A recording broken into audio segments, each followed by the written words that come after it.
He has worked with leading organizations across industries, specializing in leadership development, experiential learning, and strategic thinking. His approach aligns closely with practice oriented learning philosophy of Amity Business School. Sir, we welcome you to conduct the session on common pitfalls and publication opportunities. Sir, we now request you to please start the session. At the onset, very good afternoon, and thank you, Monica ma'am, for inviting me. There was a small change in the title which I was updated, although I can also talk on publications. I'm going to largely talk on field insights to teaching cases and also talk about publications if there are questions. I see that there are around 26 participants, and what I've heard is this is a national level FDP, and it's a very important FDP arranged by the business school, because what I have sensed over a period of time in my 16, 17 years of teaching experience and last 8, 9, 10 years of consulting and coaching experience with corporates.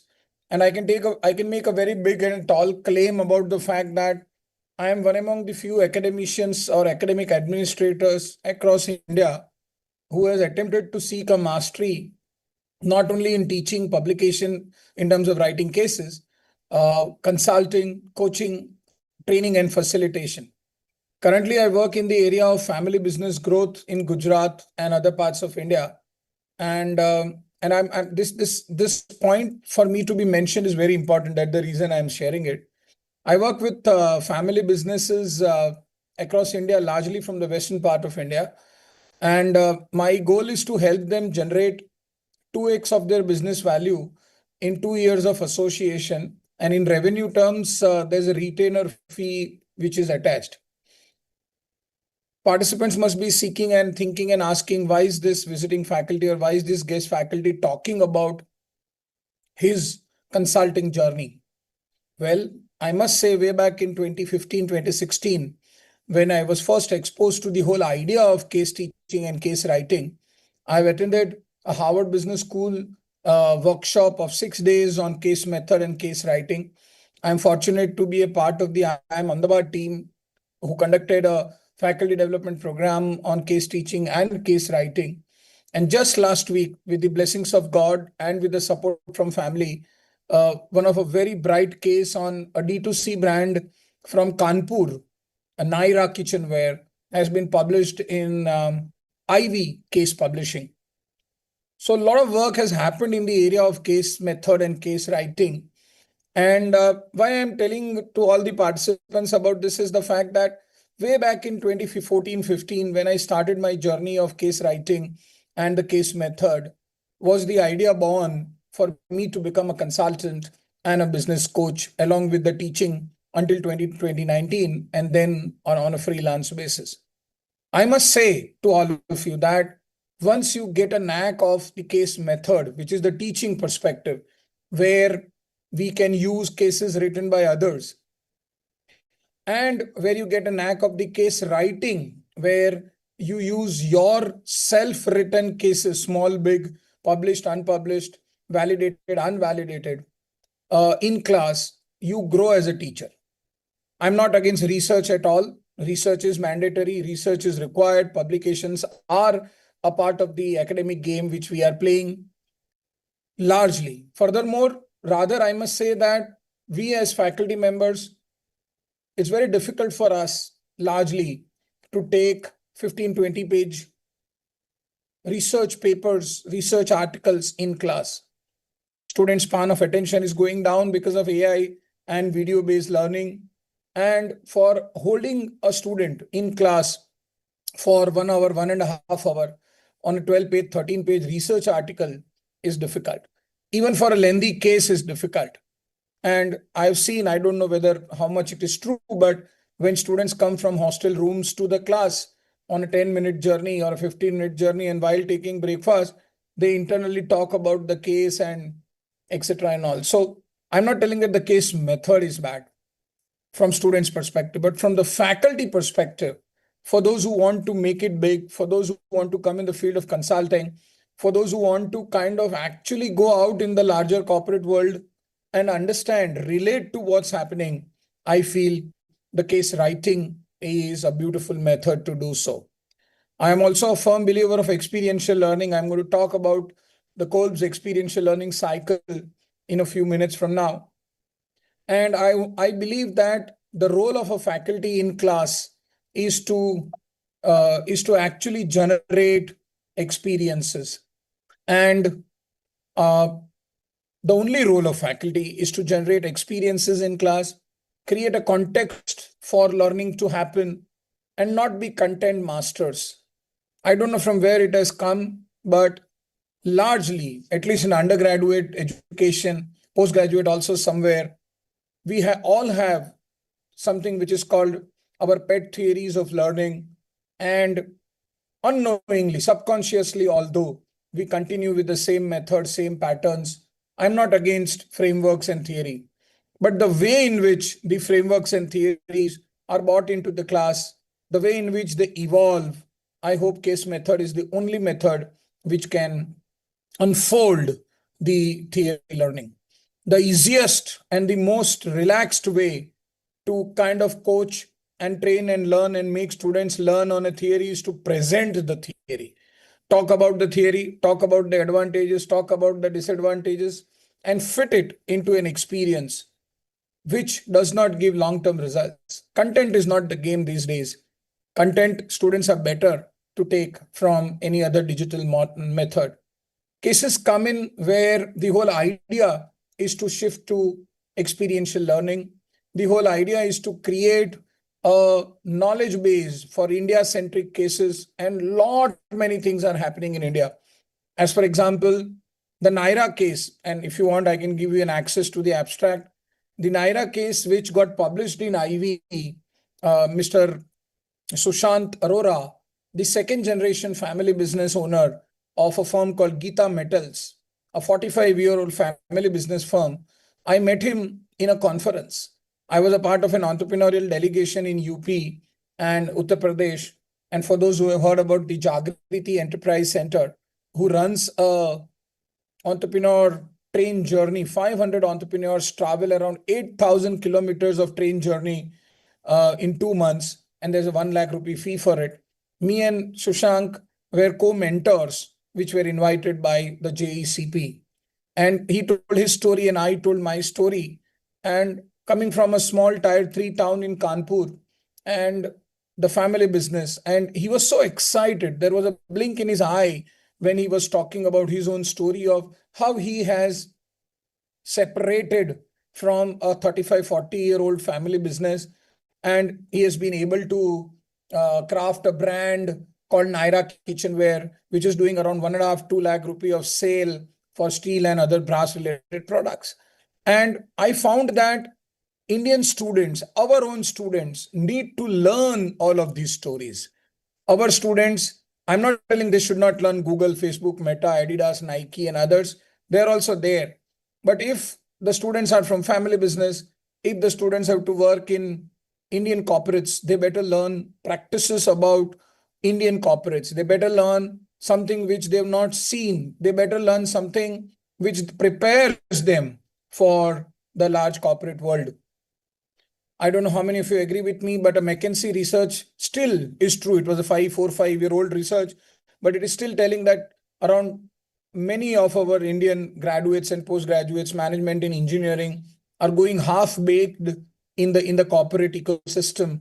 And the reason being, we as faculty members are not attuned to writing more. We as faculty members are not attuned to go out to talk to corporates, to talk to NGOs, to talk to small and medium sized firms and write about them with or without publication. Bring that experiences back to the class and help the student learn or unlearn a theory. My suggestion before we go actually into the presentation is about the fact that our role is to create an experience. Our role is to challenge the basic theory and practice bridge. Our role is to bring to the class something which they have not seen, something which they cannot find in the digital medium. Our role is to create a context through primary data, through research, through interviews, through going out and writing with or without a sense of publication. And we, as faculty members, we feel that writing is tough. We feel that going out and talking to a large corporate, people will not answer. We feel we don't have enough connects. We feel we are burdened by the administrative works of the institution. We feel that there's a research pressure, and we feel that students may not accept the case written or the theory written or a note written. I remember while I was very active in teaching, I am a visiting faculty to SP Jain in Wellington in Bombay also.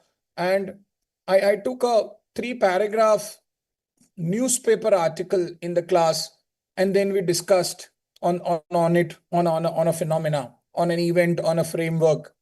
I also remember my own experiences of a case, and I don't know whether it can be called a case technically from the publication or from angle. I drew a Nike swoosh on the whiteboard, the logo of Nike for those who know, and we discussed it. Can it be called a case? Maybe yes, maybe no. I got an advertise. I got a hoarding photograph, which I found it controversial, and took it to the class and then discussed it. So case writing from publication perspective, case writing from an experience collection perspective, case writing from a teaching enhancing perspective, case writing from money perspective. A large amount of corporates, a large amount of mid-scale MSME firms, and a large amount of family business firms who are active, who are available, who are wanting to something to be written on them, are also willing to pay money if something is written. And I'll talk about that. Publication is one game, taking the knowledge to the class is another game that we can play. And while we are writing, while we are going to the corporate, and I'm going to talk about it, how to go and what to do, while we ask questions, while we go to the corporate, imagine the longitudinal 360-degree learning that we are getting as faculty members. We may or may not publish it, but converting it to a case content, converting it to a method, converting it to a case framework, a protagonist in question, a dilemma in question, a decision point in question, a framework which is either challenged or accepted, ambiguity, competing objectives, incomplete information, and all of these together cultivating analysis, judgment, and communication. Amazing way. I will advocate all of us, whenever opportunity permits, to please write primary based cases, to pick up experiences, to go to a vast amount of firms, NGOs, small scale units. I don't know from where, but content is everywhere there. I was taking medicine in the recent past last week from a medical store called Paras Medicine in Ahmedabad. And I just inquired out of curiosity, what is that you do? How is your how is your business? And he told me that we give 16.5 to 17% flat discount on the bill that we do for everyone.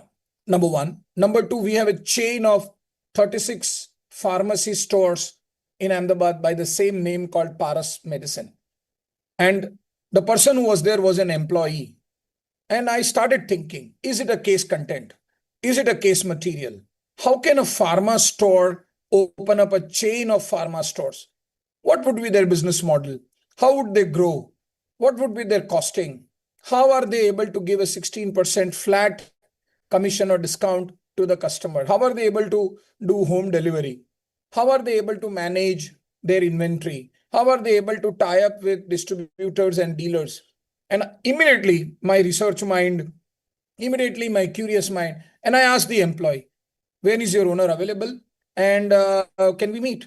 And he told Mr. Shekhar is the owner, he'll come tomorrow. So I went again and I just very casually, very informally presented to him, I'm a consultant, I'm a teacher, and I feel what you have done should be written about. And then he asked some questions, and then I told that we can write a case about you. The problem is not whether or not the corporates agree for us to write on them. The problem is we are not approaching enough and more people, enough and more firms, enough and more NGOs, enough and more MSMEs, enough and more retail outlets, enough and more large corporates. We are not approaching them. Possibly, we don't know the method on what to ask to them. Possibly, we are afraid that they may tell no.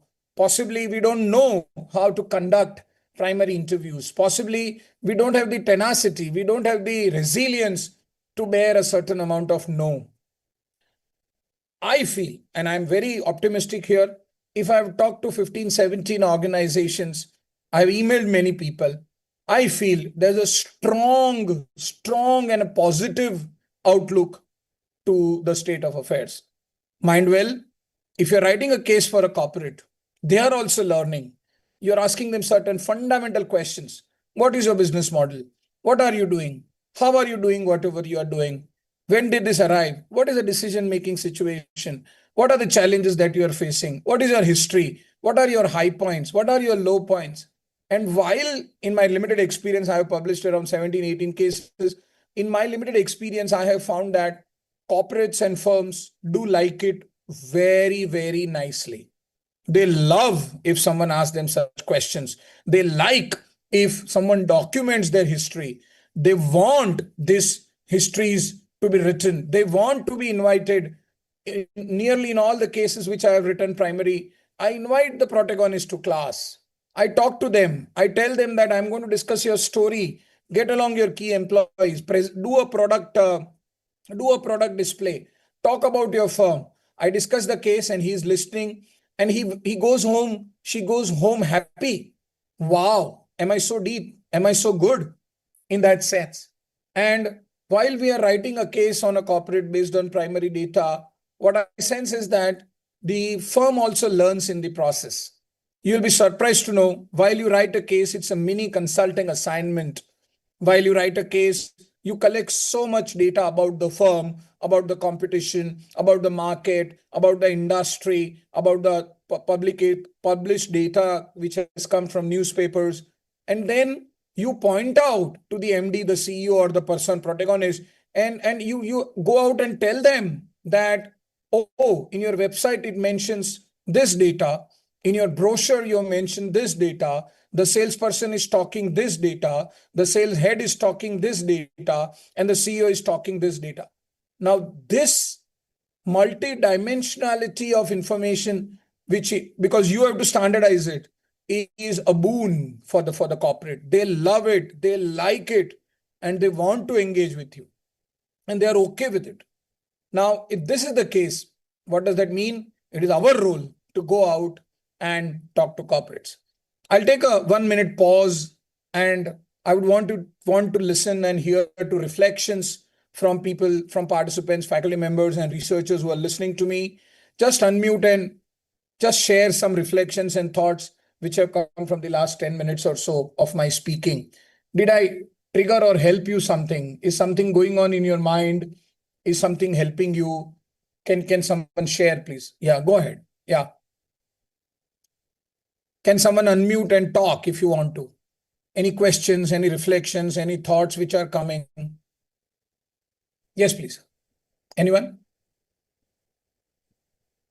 Yes, sir. I want to share one of my experience. So it has happened like one of the person who has come to our college, university, and she is looking for some placement activity. Right. So she had like just come to my room and say that, ma'am, I want to discuss something for your students because the management students are with you. So it has happened like because she's passed out, she has done some executive course from the IM, so she knows about the case and everything. So her name is Aditi.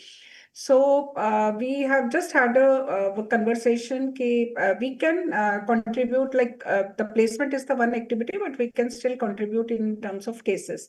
So she was very into because the young lady running the logistic business. I think we have already discussed in the last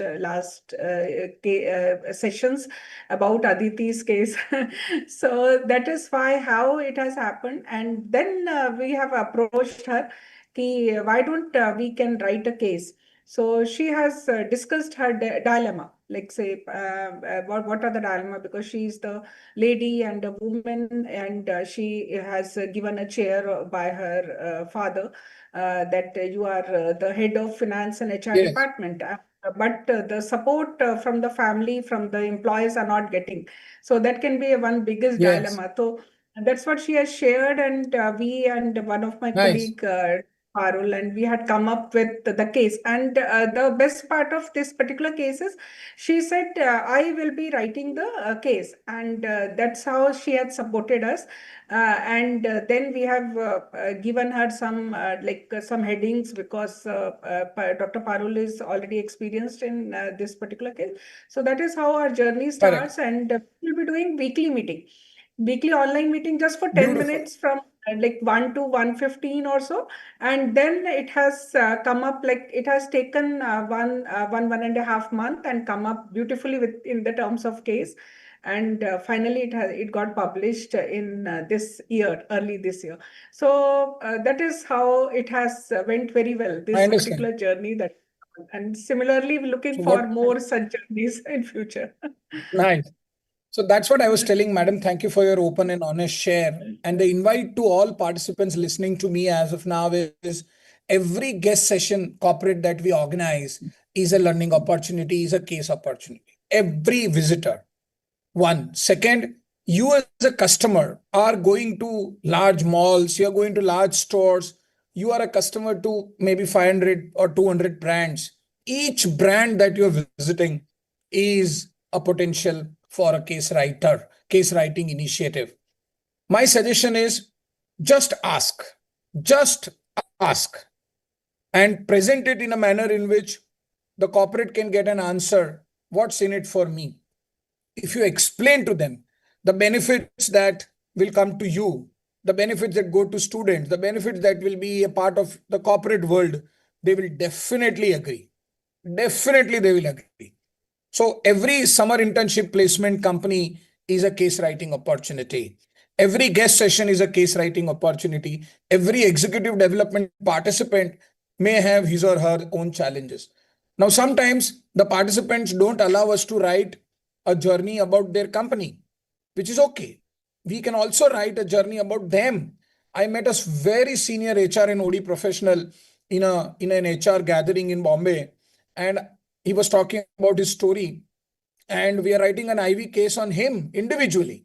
And he has told, don't mention company names. We told, okay, we will not mention. We are interviewing him for around 2 months now, and we are getting such a great knowledge from him. And we are trying to position it in a sense of he or someone else being a protagonist. There's a context, there's a conflict, there's data, and then there's a decision point. Also, the fact that we believe that we can only write research cases, we can only write teaching cases.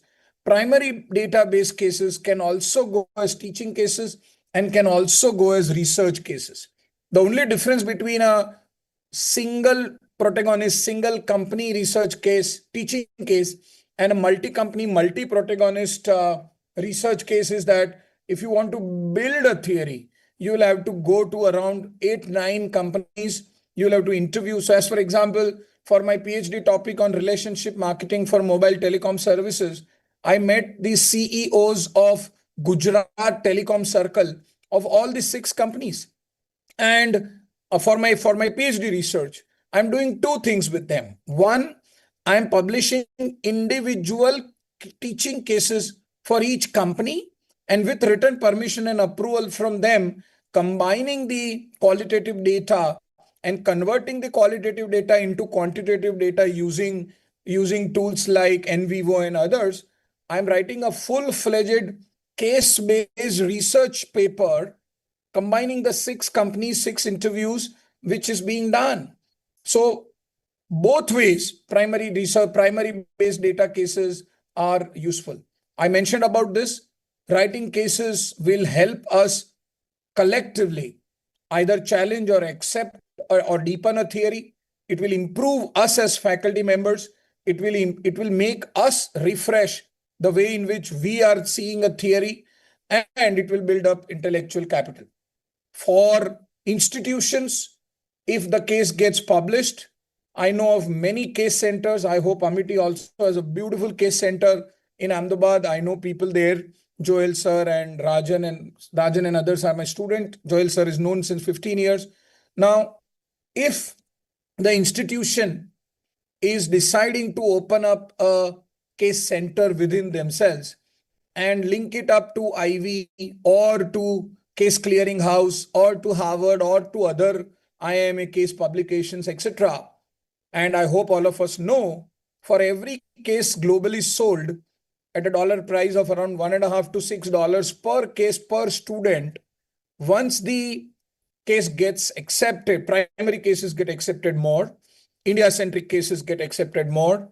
Now, once an institution is able to build a case collection and faculty members collaborate, go out and research and prepare discussion guides and do interviews and meet companies, now amazing opportunity opens up, because the corporate sees the academic depth of the institution from the way the faculty carries himself or herself, the personality, the ability to ask questions, the ability to help the corporate think better, the ability to collect information and be systemic, the ability to identify quantitative gaps or diversities or dysfunctionalities in the content at the corporate level. My experience has been, if done systematically, both the faculty, the student, and the institution gets an advantage only in the process of case writing. If it is published in a case clearing house, there's a consistent annuity which comes to the case center / the case publisher. I don't know how much it goes, but our case, which is published in Ivy, if any global business school picks it up, they order in the tune of 60 cases, 70 cases, 100 cases, and revenue is shared amongst authors. Amazing. If we just have a target, we need to push ourselves. It's not easy. We need to go out from the institution. We need to take permission from our HODs. We need to travel. We need to collate. We need to put ourselves under slight time pressure. But the alarming benefits which come when they challenge our theory, when they tell, wow, I don't know whether I can share this or not. I'm writing a case on SWOT analysis for a simple IT firm, 12 crore turnover. They are my clients also. I did a facilitation workshop for them for 16 hours, 4 hours, 4 slots, only on SWOT analysis.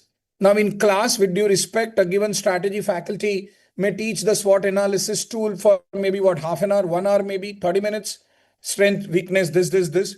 Now, we converted the SWOT into a beautiful framework, current and future strengths and weaknesses, self and competition strengths and weaknesses, related and unrelated strengths and weaknesses, realized and unrealized strengths and weaknesses, latent and dormant strengths and weaknesses, absolute strength and relative strength, and absolute weakness. And so 16 layers of SWOT analysis we could do in terms of the workshop which we did.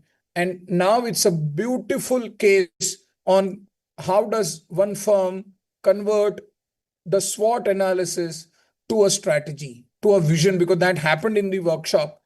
So the title of the case, primary case, would be Facilitating SWOT Analysis for Business Strategy. And they've approved of the writing process and we are writing it.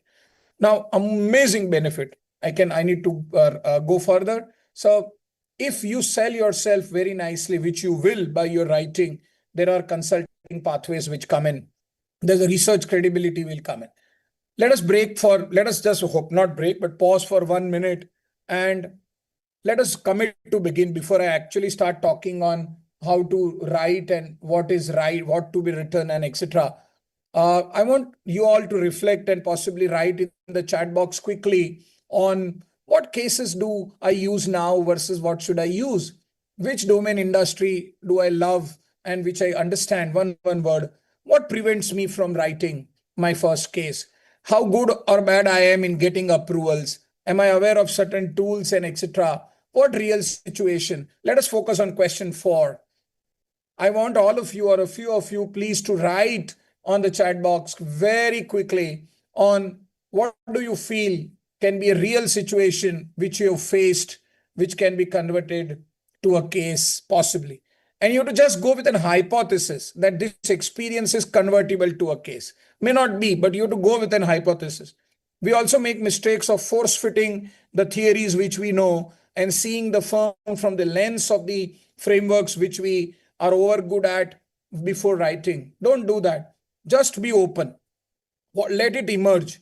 In the Naira case, which got published on Ivy, we started by a theme called second generation entrepreneurship for family business. Later, once the data came in, we found that that theme is not okay. We prepare our questions according to that, but what the entrepreneurs shared, and all meetings were done digitally.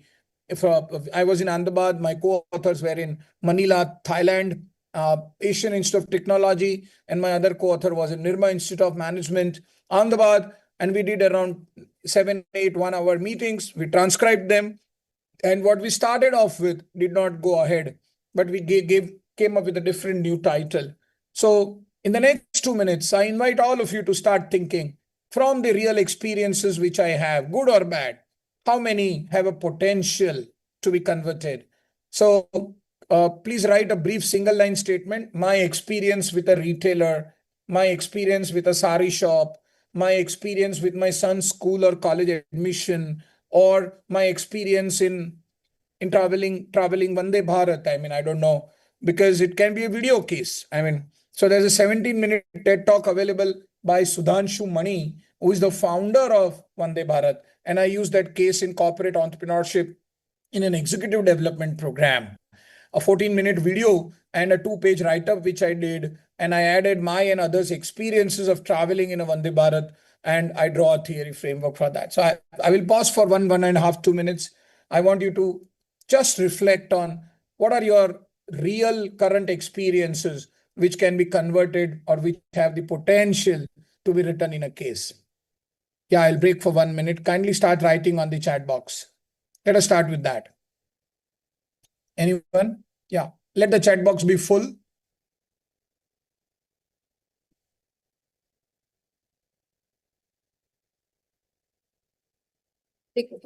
Admins have to enable the chat. The chat is Acha, decisive. okay, I'm so sorry. ठीक है, no problem. Chat So is then if it is decisive. difficult to enable, we may not want it to enable, but ठीक है, so no problem. Now Sir, it it's is. enabled. Thank you. Sorry, I should have told you in advance. Sorry.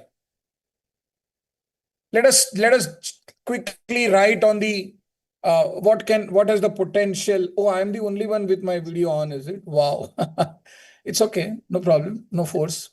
I think it was on. No, mobile, it was, Arvind, it was on for everybody, right? Yes, ma'am. Yes, ma'am. The mic and camera is on for everyone. The camera, chat box. Chat is on? It's enabled, ma'am. ठीक है, no problem. Okay.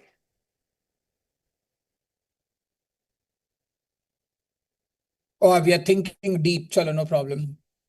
But do we all agree that case leads are very many? And if we approach the corporate in the right spirit, if you approach the NGO in the right spirit, they will be willing and wanting to allow us to write. Nice. Writing on previous job experience. Beautiful. You'll have to take a written approval from them if the experience is bad, madam. But so we can definitely write, no problem. Research methodology to be applied for a case study, to be conducted for case study. Fine. So if it's your own experience, you can also write your own experience as a teaching case in terms of delivering or doing something. Very difficult to get it published, self-experiences, but they are very good for teaching case context and etc. Nice. So ideal would be your experience in travel, in a movie, in a retail mall, or digital. So that is the lead. Now, with that lead, there are two approaches. One is to write a case on that experience itself. Second is to approach the company to allow you to kind of write on that. Nice. Thank you. So beautiful. Let us go ahead. Thank you for the participation. The question is, how do we create interest in the firms to allow them to write for us? So there are some beautiful criteria. Actually, not all firms, not all corporates are ready, willing, able, and competent enough that their data is good for us. Usually, we have to check the decision richness. Usually, we have to check the access which the person or the And we have a tendency to go only from a CEO or a owner perspective. I feel sometimes even employees can give us nice leads to talk about, and the learning potential. So usually this is the process which we use for primary database case writing. I'll not be able to talk about everything, but possibly step four and interview, possibly I will talk for some time. So you get a trigger from your experience, and then possibly you lit up the experience and you scout for firms where you want to write. Other way is also true. The firms do something which triggers you to write on or about them. Either way, then you have to meet them. Don't ask immediately in the first step. You seek an approval and you have to present the academic ideology behind it. My experience has been that corporates are afraid of academicians, and they are afraid because sometimes we are too particular, sometimes we are too over detailed, sometimes we are too fussy about the ways and timings and all. I would invite all of you to be a bit more flexible and uh, talk quickly and all, because they may not be keen on you achieving your academic objective via the case. They are keen to know what they will get a benefit. They are keen to know how will you keep the data confidential. They are keen to know how you will not take away their confidentiality or their bad information outside. So usually after the first draft is written after the interview, we send it to the corporates for their approval. And I also have a tendency to use a lot of transcribing tools. There are a lot of AI tools available which will do live transcribing for us. Now, while you are going to the corporate, the idea is to do some pre-research, go to their retail store as a customer, try and see what they're talking on LinkedIn, try and see their website. It is not good to ask for any information which is available on published websites or any other data. It is good to check what is their narrative and the hidden information, what they're not telling, but what you're sensing. That is where observation and insights come in. There's this language edit, which we also usually get it done from a language expert. And then the first draft is done, and for approval, we send it. And between the first draft and the validation, it makes a lot of sense to call the entrepreneur in your classroom, to call the decision maker in your classroom, relate it to your theory topic, get the case executed in class. And also it makes sense to have a faculty colleague who will monitor the question, because writing is one part, case prep is one part, preparing the teaching note is other part. I have a sense that teaching notes are doable, and the content for teaching notes comes from validating the case in the classroom settings only. And once edited, it goes to the publication domain. So yeah, let me. So usually to identify corporates, we have to get case situations of conflict, crisis, or when the firm is in transition, or when the firm is in growth. Red flags: not to choose a company where there is no dilemma. It's a success story. I hope by now, 4 days now, you are also able to understand that while you are writing a case, specifically a primary case, you cannot present, ideally, you should not present the current situation. Example, for the Naira IV case, which we published, we wrote the company history, the narrative, the industry, and everything only until 2022. We got the information about the company until 2026, but we published it only under 2022. So if you give all what was happening, it's a report, it's a case report, it's a narrative, it's not a case. Case should keep things hidden. Case should not declare everything. Now, the red flag is that if there is nothing which can be unfolded through a class discussion, it's not a case at all. It's a case report maybe. So in a narrative case research paper, maybe you may want to tell everything which happened, what was done, and etc. And then through your longitudinal analysis, you may want to challenge or accept a theory which comes from the narrative. While you write a teaching case, you have to keep things closed, you have to keep things unfolded, you have to keep things covered so that it emerges in the class and etc. Now, what is the red flag, therefore? if the firm doesn't have any unfolding, if the firm doesn't have any great uh, uh, exploration of a hidden value, then it's not a content for case writing. The Cobb's experiential learning cycle is very valid here, where your role is to create an experience and then help students to conceptualize. Also, while you are writing primary database cases, and once you have gotten an acceptance from the corporate to write about your case, there is a tool called discussion guide. What is a discussion guide? Discussion guide is a qualitative research tool where you will frame 9 to 10 open-ended questions which you send to the protagonist in advance before you go to meet them. Not that they have to prepare. If they prepare, it's great. But the flow of the questions should not come sudden. If there is some information which they have to take approval for, if there is some information which they have to keep prepared for, it will happen. I have seen case writers who write cases from a small meeting of 45 minutes also. And I've also seen case writers who meet 5, 10, 15 times and still they're not able to get the content which they want. So a discussion guide is a simple 8, 10 open-ended question qualitative research tool, which suggests the learning outcomes. Why are you writing the case? And some brief open-ended question. Can you describe vividly the brief history of the company over the last 20 years, the major high points and the major low points, and then keep your mouth shut. Let him speak. He will speak 15 minutes, 20 minutes, and you will get your content. So the role of an interviewer in the qualitative case research writing process is to keep our mouth shut. We don't have to generalize. We don't have to judge. We don't have to relate any theory. We don't have to interrupt the person speaking. We just have to allow him or her to be at a level of a flow and then relate a theory later.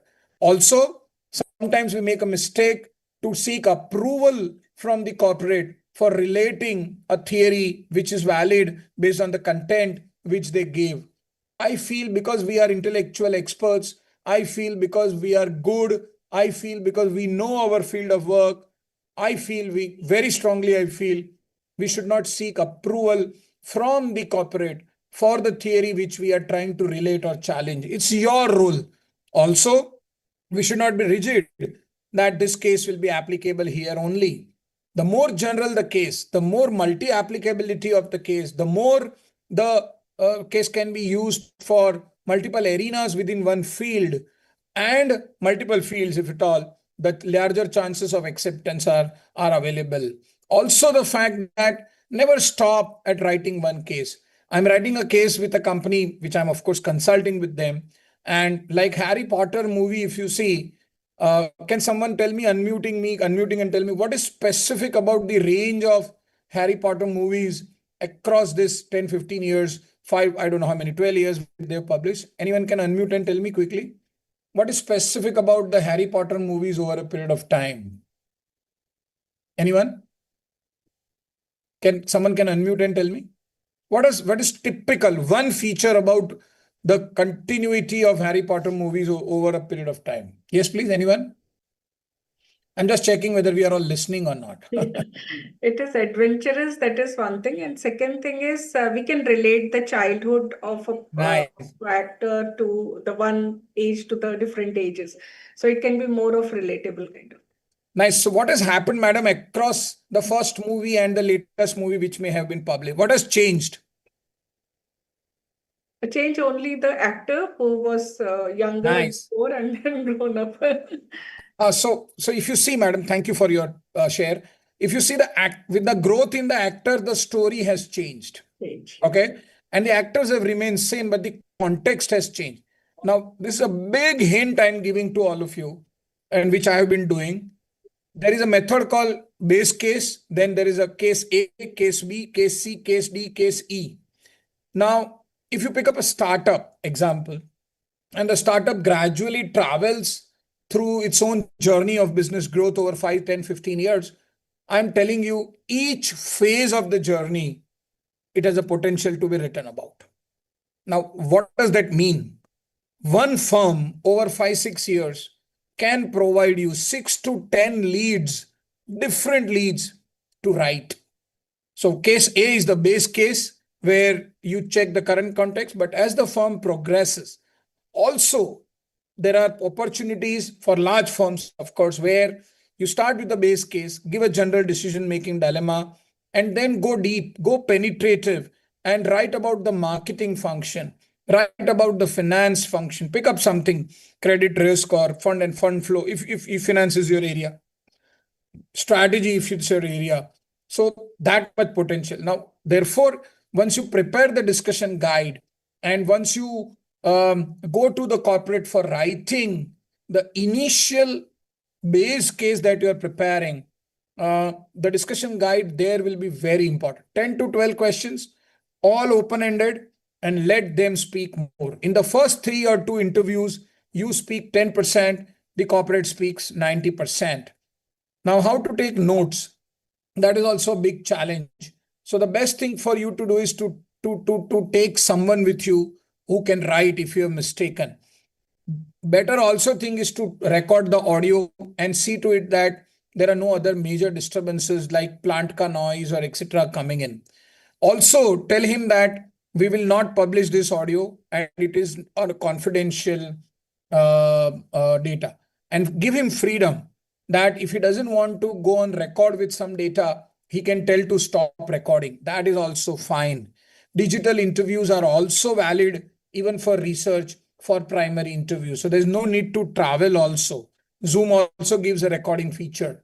So once, and then the transcribing, and there are AI tools also. I'll give you one AI tool which can record meetings, I'll share it to you. So whatever is being spoken, it can summarize audio to text, and there are many others available. So therefore, you have to do it that way. So I'll skip this. This is a sample discussion guide, which I'll skip. I can share the PPT to you, don't worry. Okay. And okay. So these are some methods which we also teach in theory. I'm going to talk the practical aspect of it. I feel interview is the best method. Some people also are good at telephonic interviewing.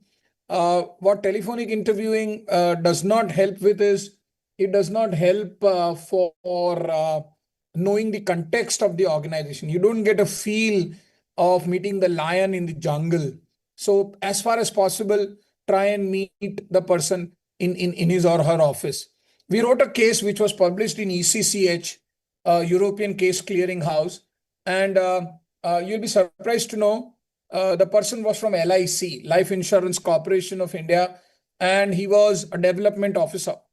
I don't know how many of you know organizational structure of LIC, but the development officers run a team of around 80, 90 insurance agents who go on the field and they collect data, they collect insurance premiums and all. Now, what I was triggered by the fact and why I chose to write a case on him was how does one sales leader here called the development officer, how does one leader motivate a sales team without giving salary, only on pure incentive? And then we collected, and I told him that invite me in a sales meet, which you do. So I did observational research where I was a part of his live meeting and I wrote my notes without asking any question. If you're writing cases on manufacturing, there are what are called as these Gemba walks. What are Gemba walks? Suppose if you're writing a case on Kaizen or process optimization or manufacturing excellence or IoT in manufacturing or something of that sort related to manufacturing and processes, you go with the plant head in the plant. If they allow, click some photos. If they allow, record the videos of the manufacturing. And I'm telling you, while you teach the case in the class, the live data which you have collected through your observational research is of lot of value. Lot of value. Students want to know that. And until and otherwise, we don't challenge the theory.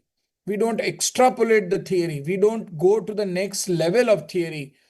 That will, so in a teaching experience in a business school, we called a CEO of a software company, and the training and placement head was so adamant on male students coming up with a clean shave and blazers and perfumes and this and that.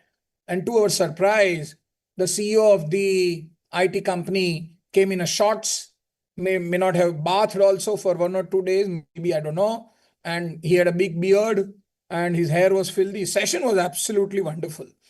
Now, that triggered in me, could not write a case on that, should have written. But that triggered in me the whole objective of importance of soft skills trainings to students, and students were asking us questions as to why did you make us wear the blazers and etc. and all. But this happens through observation. If you call people and etc. Then there is field immersion. Field immersion is where you shadow the CEO, you shadow the decision maker, travel with him or her, be a part of the meetings. I have seen good case writers international shadowing for 1-2 weeks, sitting with them in the office, observing, writing notes, asking questions, and etc. And therefore, there are longitudinal touch points rather than one long interview and etc. There is something which is called a multi-stakeholder interview method, where anyone and everyone who is mentioned by the protagonist, you go and meet him or her also. Suppose the protagonist mentions dealers and distributors, so you go and meet them. I don't know how many of you have published cases here and wanting to publish. Some great organizations like Ivy and others, they also want live quotes to be mentioned in the case. Live quotes, and you cannot, you as an author may not be allowed to write the statements on your own. So while you visit 360-degree, while you visit distributors, dealers, the plant, the HR, I don't know, whosoever has been mentioned, you get a contra perspective, and that also can be done. For corporates which are open enough, they can openly share with you on. So I was co-authoring and helping a faculty write a case on business communication and email writing, and we could take actual samples of poorly written emails as printout. We cancel the names, of course, and actual emails we could write in the case, So if allowed and if given an access, so that was great. As I told, there are some interviewing methods. Open-ended, start broad and then move to specific. You don't stop them, just listen, probe, go deeper. You know what is the best 2 words in an interview? Can someone tell me, unmute and tell me, what are the 2 best words, which itself is a question which needs to be asked in a primary case interview? Anyone? 2-word question. Anyone? In an interview. I'm just checking whether all are listening or not. That's an disadvantage of digital method, although. Anyone can unmute and share to me 2-word question, which is the best question which can be asked for primary interview. And I have got immense benefit from that question also. Although it's not a main question, it's a support question. Anyone?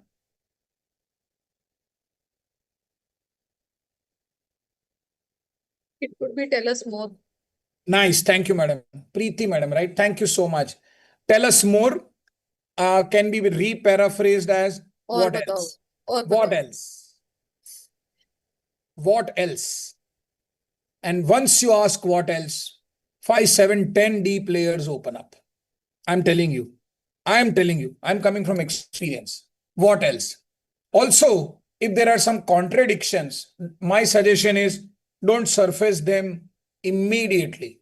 Sir, that was this is this. Just take a note, and while you write, very gracefully tell them that, sir, in your interview, this number was mentioned like this. In the PPT, it is mentioned like this. In the annual report, this is mentioned like this. And in the website, this is mentioned like this. Please suggest me what should I do. Utna karke chhod dene ka. Don't, they will do what they want to do. And they know this inconsistency. And then they will to please take the website data and all. See, I'll also tell you the other way around. If your case writing process or hard work is creating work for he and his team, he will love you. I repeat, your case writing work presents some questions to him, makes him think, does a coaching for him, you are game. You are game. And I'll tell you, majority of the case writing occasions convert into MDPs and trainings, convert into research opportunities. They will tell you what else we can do. Then hold there. Write the case first and then jump to consulting. Because if you don't write the case, the whole objective will be disturbed. Note taking, not many of us are adept at it. We write bad, we write short forms, and we feel that we remember. Audio recording is the best, using AI tools is the best, and verbatim writing is what we are talking. Also, we have to note when the respondent or the protagonist changes the tone, when there is a spark in the eye, when does it become dull. Although all of this doesn't go to the case, but it gives you a lot of insights about, and all the body language rules also apply. So while speaking, if I'm doing this, maybe I'm speaking a lie and can be validated. If I'm speaking like this, maybe I'm not keen and interested, and etc. And if there are patterns emerging, that is a big thing. If you talk to 6 participants in a organization, and all of them hide some information, all of them talk about something which they don't want to, there's a pattern coming in, and you have to take note. Also, your role while going for a primary case is to note the unsaid, hear what is not said, feel what is not explicitly told to you. Listen for the silence, listen for the avoidance, listen for the missing links. This gap often reveal power dynamics, risk perceptions, or unvoiced constraints. You may or may not get them into the case. You may or may not write about it. But when you discuss it, it can, and not in his presence, of course. And sometimes there's a gap between the reality and the narrative. Maybe from what people told you versus what is real. So you tell that the protagonist ends up telling that, oh, we do so many things for our consumers. Maybe he's a marketing head or whatever. And when you open up their social media, there are tons of customer complaints which have come. Now, if there's a gap between the presented reality versus a lived reality, your role of triangulation will come in. You to get the same data from multiple participants and try and convert it into writing. I'll pause for 1 minute and let us have some questions on this. Maybe if someone can unmute and talk. How comfortable am I with deep interviews? Am I bringing biases unknowingly? What changes will I want to make in my note-taking behavior? And if I'm able to notice some unsaid signals, what will they be? What skill will I build within me before my next visit? If you want to reflect, I can give you 2-3 minutes on this. If you want to write on the chat box, that's also fine. If you want to talk, that's also fine.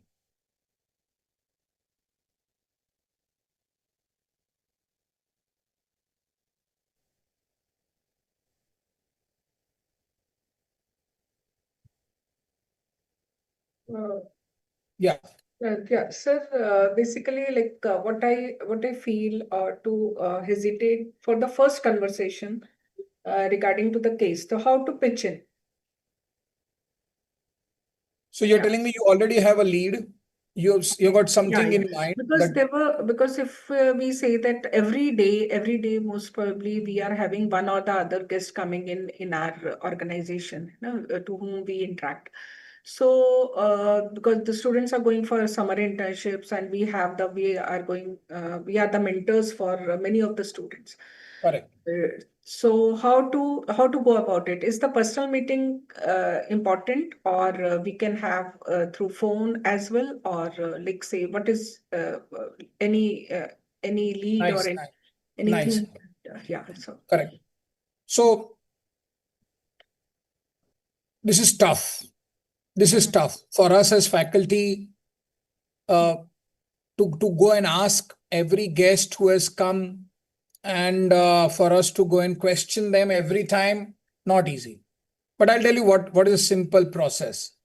Uh, After the guest session, which was done in the institution, if you are the subject area expert and if you are the person who wants to write a case on the area of the topic which the guest has presented, and if the guest has time, it would be great to find and ask 5-6 minutes for a one-to-one conversation. This is step one, according to me. And in that 5 to 6 minutes, you have to create a narrative. You have to be a salesperson. You have to show a spark in your own eye. And uh, uh, so there are two possibilities. I'll speak for 2 minutes. I've undergone this situation. I'll speak for 1 minute for you. Thank you. Nice question. Maybe valid for all. So maybe that the person is not an MBA and not exposed to cases, or he or she is exposed to cases. Now let us take on the situation that he or she maybe is not an MBA, but a good speaker and a good position. So while we talk on tea or while we are conversing with him or her, the best thing for you to do is to talk about the word called experiential learning. Start with that. Sir, madam, I feel thank you for the session. And I feel that what content you presented really was experiential and really was able to take the students out of a theory into this. This is point one. Talk about experiential learning. Yes. Then relate it to the fact, sir, I've been working on a method called case method, if you are aware, where we present story narratives of firms and of people to the class in a documented format. And the process is simple. We do only 2-3 meetings and we published only confidential data or non-confidential data. And for this regard, can I send you a simple email explaining the process? Utna, and if you have a sample, you can show it. This I hope itna hi 3 minutes. Now, once you write the email, usme maybe a 3 paragraph, that also should be short. Corporates are not used to reading long emails like what we are accustomed to in academics. So based on the conversation which we had while you came, request you to permit us to meet in detail. A case is this, case writing involves this, and we publish it at the end. Khatam. Baki theory, framework, kuch bolne ki zarurat nahi hai. So, and the knowledge which you shared in the guest session will be able to go global and etc. Now, if that is triggered, which has happened with me, largely they will ask what is the benefit for the company. So you can relate a branding benefit to the company. Example, for the Naira case, I told them that so we had a strategy. He wanted to enter Canada for his D2C. And I told that if your case is published in IV and a good amount of business school students read it in Canada, and you link it with your social media networks, it will be amazing. We went one step ahead. I have a friend in a Canadian business school in Toronto, and we are in talks for him to, for my friend to conduct a case session on this published case and invite me and the protagonist in that session. So for the protagonist, it is a business branding opportunity. And for us, it's an international validation of a content. Now, the more, I hope I have answered your question, the more you help the protagonist for his business interest, the more he will be, because the question is what's in it for him. He's giving time, he's giving data, he's giving confidential information, he's allowing access, and then you are getting a publication. What is he getting? Yes. And one last point, very good to mention, when you call the actual protagonist to class for a validation of the content, you can guarantee him that students ask simple, profound questions for their clarity, moderated by me as a faculty, which will help you edit your business model. So when the protagonist comes to the class and you show the video and you show the advertising, so that 40, 50, 60 becomes a direct target market of the protagonist, and he's sitting there, but we have not told that he's sitting there. Maybe we can tell. And 1 or 2 questions. So I'll give you my experience. This will also help all of them. I was writing a case. I hope we have time, right? Yes. Yeah, Yes. yeah, yes. So I wrote a case which got published in the case journal case journal South Asia, Asian Case Research Journal South Asia. The theme was Blue Ocean Strategy, and the company was called Abalone Clean Energy. It's an Ahmedabad-based company which is developing a innovative business model of converting agricultural waste into solid biofuels. So that was the case. Now, the MD is also a CEO in a 360 crore sales pharma company. And somehow I got to him, and his PA told me, sir has given you 19 to 20 minutes. Okay, no problem. So he thought that, okay, I'm a time pass person and whatever, so okay, no problem. Now you see what happens, and I'm telling you this because this will be of use to everyone. I started. And in my own academic and consulting spirit, I asked a question. Because fundamentally, case writers ask questions. They are coaches. I ask a question, sir, can you vividly remember a formal professional meeting that you did to close this business model? And what was the details of that meeting? Now, you'll be surprised to know, madam and participants, he stood up and he told, I need to take a break. I'll call you after 2-3 days. And we met again. And in that meeting, he gave me 3.5 hours and we wrote and the case got published and etc. And I asked him, sir, what happened because of this question? And you know what did he tell me? He told me that this question no one has asked me until now. I reflected, I talked with my wife, I talked with my father, and your question revealed a pattern in me where I've been shaping up new business models without having formal meetings for that business. It changed the structure and methodology of work of the entrepreneur for life. Now, why I'm giving this example?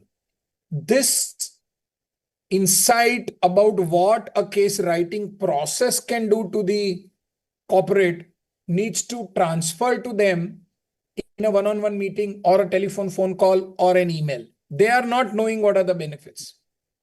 Now, I use this to every case corporate I meet, that my questions have a probability to change you, to help you grow, to reflect back, and etc. And then kind of help you grow. So, sorry for the lengthy answer, but I hope it was beneficial. Yeah. How much time do you have now? So 15 minutes, 15, 20 minutes. We will also need to go for question answers. So nice. So does someone else wants to comment or reflect or talk about this? Am I comfortable with deep interviews? How do I craft my first question set? What biases may I carry to field work?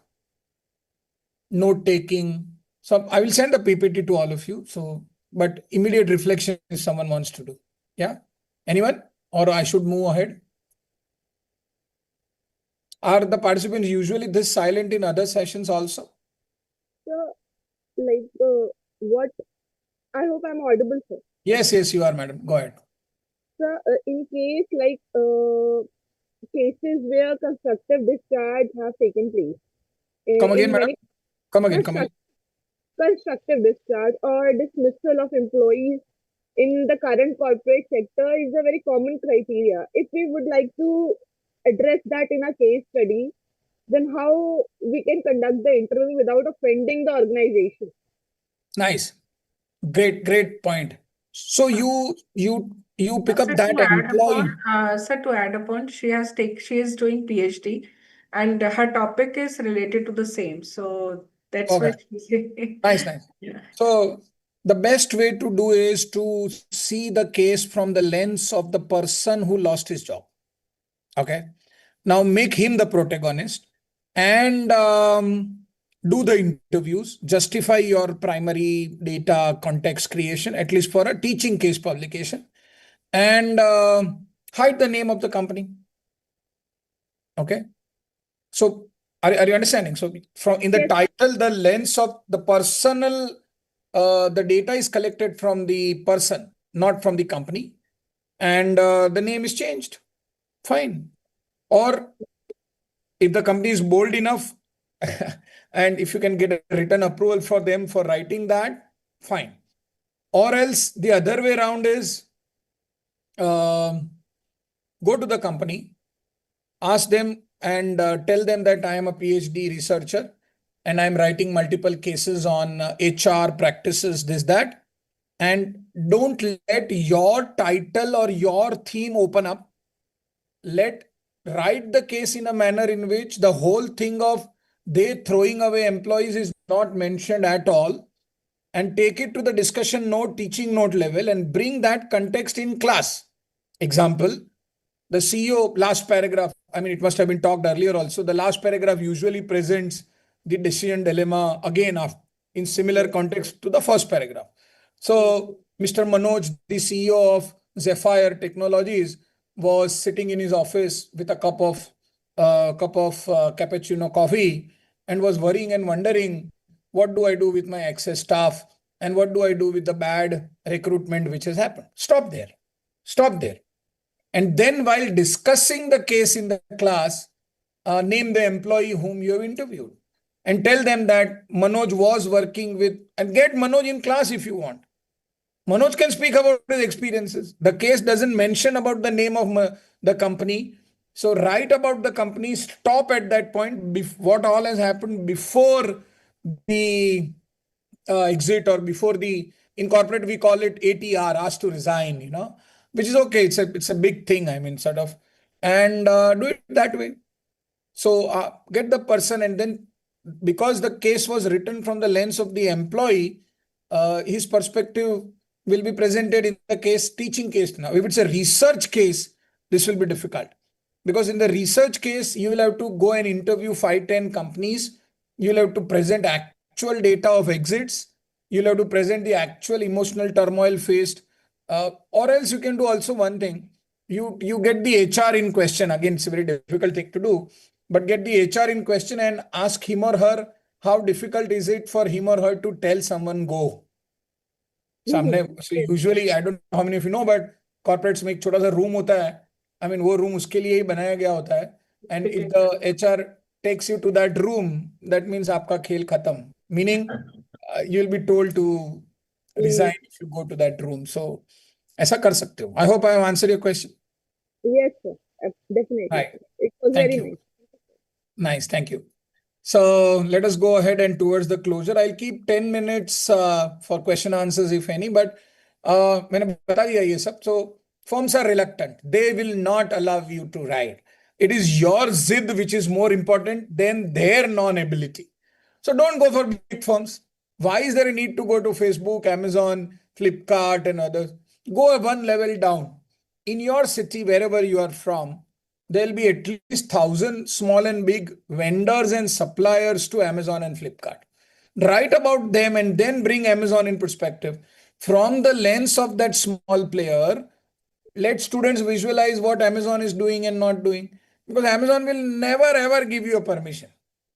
But the 5, 10, 50, your target market to write cases is a firm between, say, 5 to 7.5 crores to 100 crores of turnover.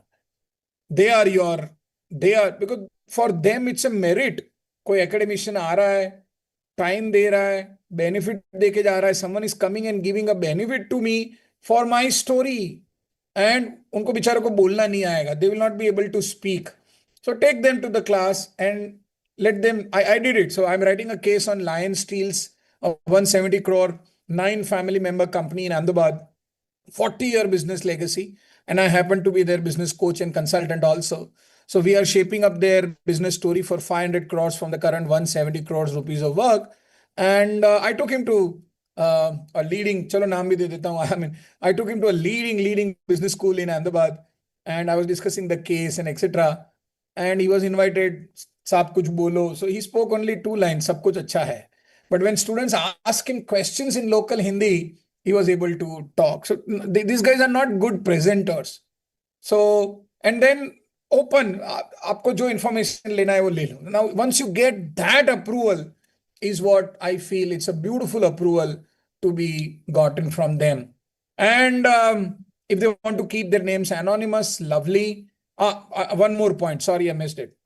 For the Naira case, which went on to get published in Ivy, the founder, Sushank, is a co-author. Now, I don't know how many people whom you meet also would love getting their name as a publisher, author. They don't do anything except giving data. Writing turmoil though is your role. I'm coaching, I don't know how many of you would want to know more, but I'm coaching a company in Noida who has come up with actual app, AI-based app for you to write contemporary, non-publishable teaching cases in class. I'll send you the link to Monica ma'am and maybe she can forward. So I'm consulting them. So case writing has evolved over a period of time, and research thoda kam kar de agar example, and only for helping students learn through your own experiences, I hope bahut kaam aayega. So some firms will also ask for NDAs. I hope all of us are aware about the word called NDA, non-disclosure agreements, and they will not allow you to use their super confidential information outside. I've also, let me also mention that. I've also worked with firms and published, not published, written cases where the cases never went either for teaching and never went either for publication, but I got a lot of money. I'll tell you how. You write so well, you get into the company fabric so well, you keep on updating the corporate so well that they don't want this information to go out at all, and they pay you money for that. So it becomes an in-company document. And he himself was surprised while the case document was presented to him. Oh, bapre, itna maine kiya hai? I mean, so the first 3 paragraphs were about the company journey, the highs and the lows, and the way I collected the industry data. And so then he's telling me, is my industry having so much potential? He doesn't, I mean, he was zapped. And through the case writing, I probably bought, first time in these last 20 years, I was able to bring professionalism in data in his company. And he told Hindi में, बोले अपने को ये publish नहीं करना है, ये document मेरे पास रखो और आप मुझे खर्चा बोलो आपके टाइम का और क्या हुआ है. And it is now 2 years I'm still consulting them. So training to guaranteed hai. If you write a good case, training is guaranteed. Consulting also can come later. Let us also discuss 1-2 minutes on, while you are wanting to write a case on corporate, what are the challenges which will come to you? Unmute or share and let us also try and break these challenges. So आपके दिमाग में क्या है? What is going on in your brain as to, will you have challenges in accessing, getting permission? Where will you face challenges in getting? So getting permission is the major one. So what do you do if they deny? Nice. What do you do if they deny permission? We to some extent we can convince them that it's just for learning purpose, but then there is some or minimal, or there won't be, like, you can't even say that there won't be any harm to their reputation. There will be, because there will be some sort of perception being formed among the students regarding that particular XYZ company. So Right. that's the main difficulty that I will be facing in my research. Right. So how to solve this? It can be, Dr. Nandini is also telling, getting permission and their acceptance. Nice. So what is the reflection that one should have? One is my method not okay? Am I too direct in asking? Is my goal of publication bigger than the company's goal of getting a benefit from the writing? And who is the person that I have approached? Wherever possible, my suggestion is approach the MD, CEO, or founder, because he or she will be more willing to accept. Problem is with due respect, the HR guys, the corporate communication guys, and the ad agency guys. The mid-level management also, sir. That they are the biggest ego people are the mid-level managers. Okay. They will not let you, because sometimes it may happen that through your case writing, their own dysfunctionalities and their own inconsistencies will come out. So it's like that. So if industry is bigger, try and approach 4-5 companies in the sector. Try and approach their other stakeholders, big dealers, big distributors. If you can get hold of their chartered accountants and etc. So please do not approach, very nice, Deepa madam, thank you. Please do not approach people, those who don't have the authority to grant. Don't waste time there. Don't waste time there. And I also am not too much of a fan of cold calling. कहाँ से भी email का list ले लिया या LinkedIn पे 500-700 message डाल दिए. I'm not also of the opinion because this is an experiential exercise, and it would be good if you talk to people those whom you met somewhere, some forums, some experiences, some guest lectures, some things like that. And I don't know how much these associations are strong, but the PhD Chamber of Commerce, the Punjab Chamber of Commerce, the BNI network, the caste-based networks. Ahmedabad mein to we have a Patel Business Network, a Brahmin Business Network. So caste-based networks khule hain. These guys will be very nice to you. So large corporates, middle managers are not the right people. Number one. Number two, general emails, not the right way. Number three, cold emails and cold WhatsApps, not the right way. You should have an in-person experience. I cannot name, but Wellinkar, Bangalore, mein I know of a friend, we have written together. She doesn't write if she's not paid 2 lakhs a case. I repeat, she is doing a favor on the corporate by writing. Now that intensity, 2 lakhs a case, 3 months.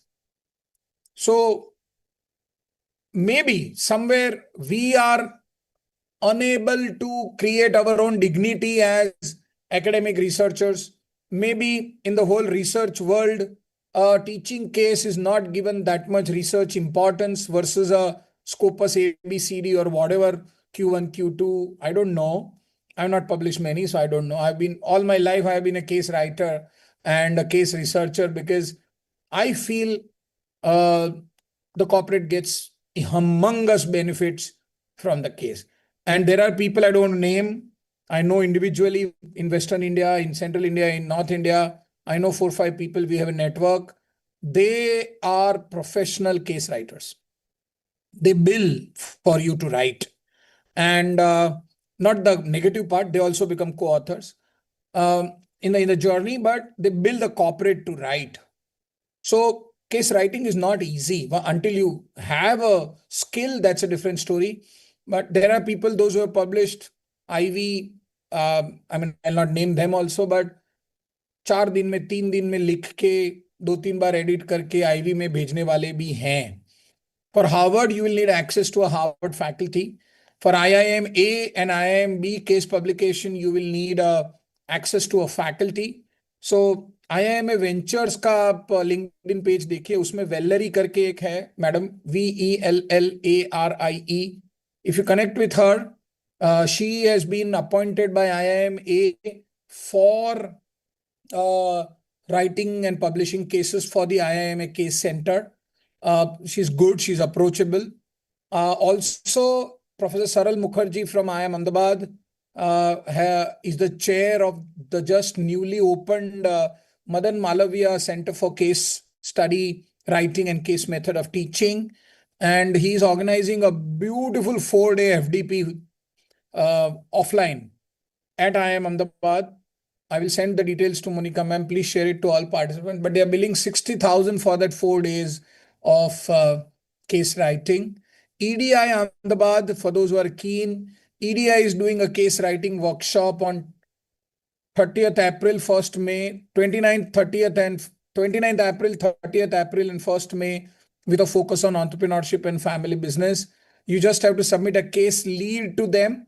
The deadline went away. You can get in touch with Ganapati from EDII, and the case writing workshop is free there at EDII, and they will help in publication also. Professor Satyajit Majumdar, my mentor and colleague and known to me for long, he is conducting the case workshop for those whose abstracts are accepted. Now, there are a lot of publication opportunities available. So there are 2 levels of publications. One is publishing in case clearing houses like ECCH, European Case Clearing House, where they also accept secondary cases.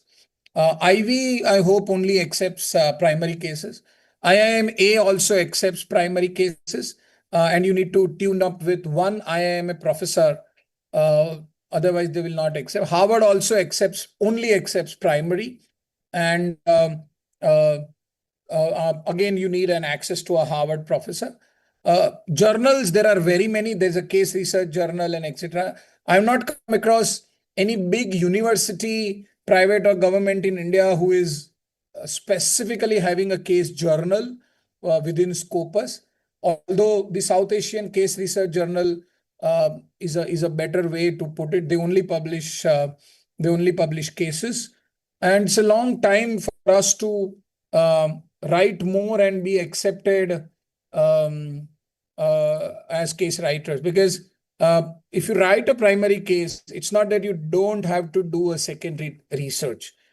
Actually, the secondary research intensity is higher once you write the primary case because of the validity and etc. and all. We all know this, but secondary sources come from published reports, media reports, annual reports, websites, brochures, templates, etc. And this I will skip. And the idea as to should you force fit a theory in a primary case, or you should let theory emerge. My personal sense before I close in next 2-3 minutes is that let the theory emerge. So we started the IV case by second generation family business entrepreneurship frameworks, and later the publication happened for the same content edited on D2C market strategy international. Itna bada transition. So what theory will emerge from the writing? Please be open. Have a mota thing, but don't force fit my pet or your own pet theories of learnings into a teaching case or a writing case. Because मेरे को सर्वेक्यूअल model आता है तो सारे case में सर्वेक्यूअल का लिखूंगा. Not the right way to do. Not the right way to do. If he speaks, so I don't know whether we have time, but NVO में we do word count. So highest form of qualitative research is if I'm taking an interview and I transcribe the interview, I can do a quantitative word count within a qualitative interview which I conduct, and then I can run statistical tests on the numbers of the quantitative word counts done. NVO and Atlas TI or wo sab usme these tools are expert. Now, if the protagonist has spoken service quality reasonable number of times in his half an hour talk, then you pick up service quality. I mean, I hope you're understanding where I'm coming. Baki, you know it and you force fit publish nahi hoga, is what I'm trying to tell. Force fit is okay to get it across a client. So this I can skip. And I hope this is the last slide possibly, and we are dead on time. Primary cases are the next wave of research in the academia, and not with 100% focus on publication, but with a focus of expanding my own learning as a faculty, my own intimation to the fact that I cannot teach the same theory in the same context from the textbook via a published PPT given to me by the publisher. That is criminal. I'm sorry, I'm making a harsh comment. As faculty members of management, our key role is to shape the future of our students, prevent them from going half-baked into the corporate world. If unknowingly we are doing that, not all, but if unknowingly, challenge our content every year. In my earlier 10, 11, 12 years of teaching, if I have to teach the same subject again next year, I don't use the same PPT. And last 3 years, I have been working on a science called facilitation, which is not even using PPT at all. Okay. And I'm shrinking the size of the cases. I'm challenging myself. Can I have a 3-paragraph case and a 15-page teaching note? Can I bring a small video from somewhere? So, I mean, was probably not the requirement of that session now, but I feel writing is one step, possibly the easiest step with AI tools or with professional writers, etc. Teaching is another step. What are the questions that I'm asking to the students? How are the questions shaping up? What is the board work that I'm doing? Am I letting the theory emerge, or am I giving a theory framework in advance and making the students force fit? Am I myself open to challenge what I know or what I don't know? Am I going in the class as a co-learner? Am I wanting to learn more from the students via the case which I myself have written? Am I open for feedback on my own case from my own colleagues in the first place? Are they open to come to my class while I share my own self-written case? Am I okay to not to publish a case and still write a teaching case? Am I okay to do consulting out of a case writing engagement? Am I okay to be keep confidential information confidential? Am I okay to find time to go out at least once in 15 days within or outside of office time to see the way the world operates, to be curious, to start with that small crack in the wall which I notice and write about it and talk to my students about it and get validation about it? Am I myself challenging enough to go deeper into the theories which are age old, which are Western as of now? Am I open to create new theory models and frameworks which are applicable in the Indian context, which are applicable for my students who will be placed in Indian offices of global corporates if job is the alternative? Am I open to ask freely to people about will you be willing to allow me to write a case? And last but not the least, am I open to create an identity of my own where I go out to the world and tell I'm a professional case writer and I engage in professional case writing, paid, unpaid, for the benefit of the institution, for the benefit of the students, and for my own benefit to be a faculty member who people remember after so many years of life. Thank you so much for a patient listening. Too short a time, too deep a content. I am thankful to Amity University. I'm thankful to Monica ma'am. I'm thankful to all my gurus and my protagonist, where I'm sitting on 16 published cases and I want to write more. I want to get 30% of my personal professional income from case writing published. That is the mission which I am going. Open for questions, open for feedback. Thank you so much. Have a great evening ahead. Thank you. Dr. Patel, just one more question I had. You just said the case trend is just to write a 3-para case and 12 pages teaching note. So could you just identify certain case journals for that? One is Harvard Business Impact, where it would be very difficult to collaborate with a Harvard professor in the Indian scenario. And I had certain situations when they last minute fell apart. So, Right. Yeah. so any of the cases where we can just reach, because that is being an academician at this level, not writing long cases, and it's quite get boring for us, rather writing an article rather than to be going for a case, because they give less credit. So some of the this you can identify. And another question you just mentioned about a software who can design certain teaching cases. So I'll do that's that. paid, unpaid, and what's the name of that software? I'll do that. So first, I'll give you that.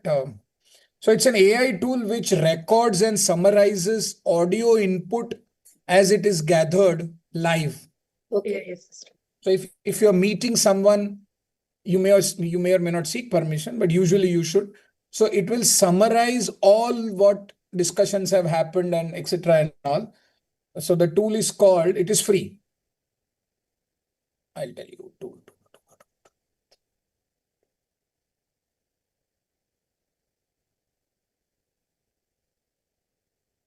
This is, and I'm parallelly answering the other question which you asked.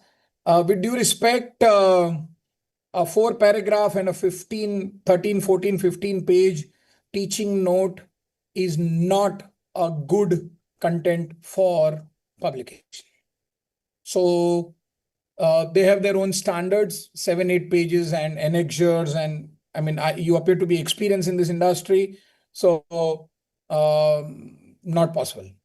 From the teaching perspective, possibly that is possible, because smaller the case, better the interest in the students is what my sense was.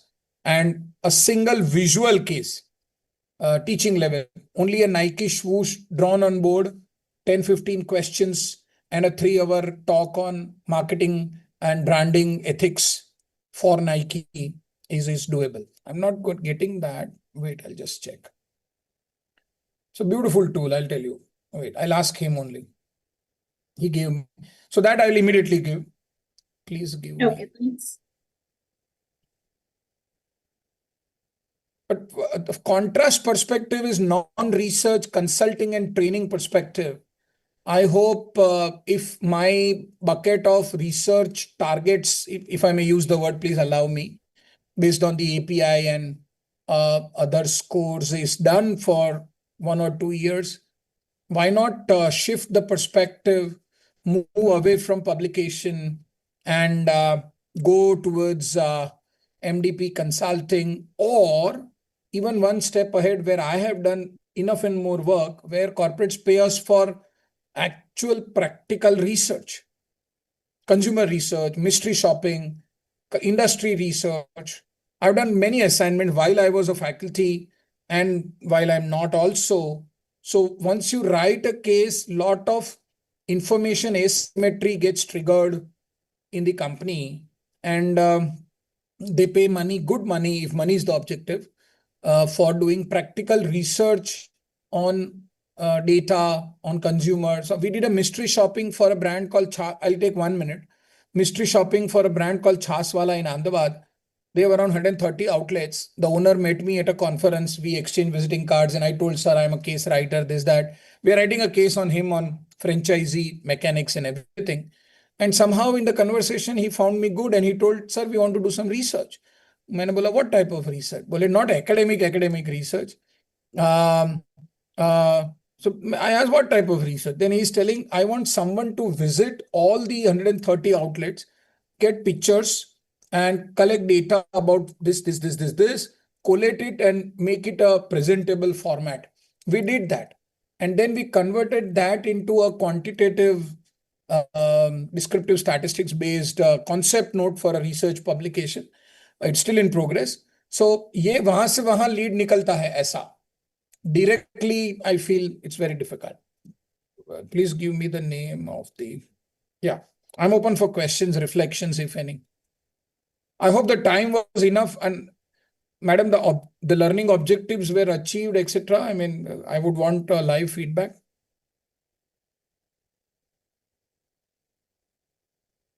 It was perfectly achieved. Yeah. Yeah, it was very good. Your session is very inspiring to all of us, and it has given altogether different dimensions that we have listening for last 3 days. I'm open Sir, for could you questions. also give some ideas on reaching out to the summer internship companies that we Yeah. So I don't know whether you are the person who is managing the summer internship for students. Not all of us can manage. It's a very tough exercise. So the best part of it would be to do 2, 3 things voluntarily or by design, which we made while I was a dean at an Ahmedabad-based business school, which we did. We requested the faculty members to kind of voluntarily mentor a group of 6 students non-academically. Now I'll tell you what this is. Now, by non-academic, I mean we did not want them to talk to them about the problem statement, research, ye wo. And one of the students I was mentoring, she was with Business Standard. The internship was with Business Standard Ahmedabad, and her role was a sales role. Nikita Pandya is her name. She's currently head of Radio Mirchi Gujarat, and not Radio Mirchi, Radio City. And she came to me and she asked me, sir, कुछ धमाल करने का है. I mean, dhamal means what? So, bole, I'm employed with Business Standard and I want to do something new. And now that was an opportunity where I saw a good potential. मैंने बोला, Nikita, can you help me align to the corporate boss that with whom you are working? Well, yes, sir, immediately. And I was not the SIP in charge. I was not her project head. So we met over a cup of coffee and I shared Kamlesh Makwana, Gujarat head Business Standard, if I remember correctly. And sir, the student wants to do something great and something big and something new. What can be done? So bole, if she can break the subscription record, which last 10 years no school or no one has done, we'll be pleased. So then I motivated, inspired, and we created a structure, and she did 276 subscriptions, which were 4 times higher than any other subscription done pan India. She got placed there also. Now, see the link, what is happening. I worked with the student who was in my control. I got the corporate with me.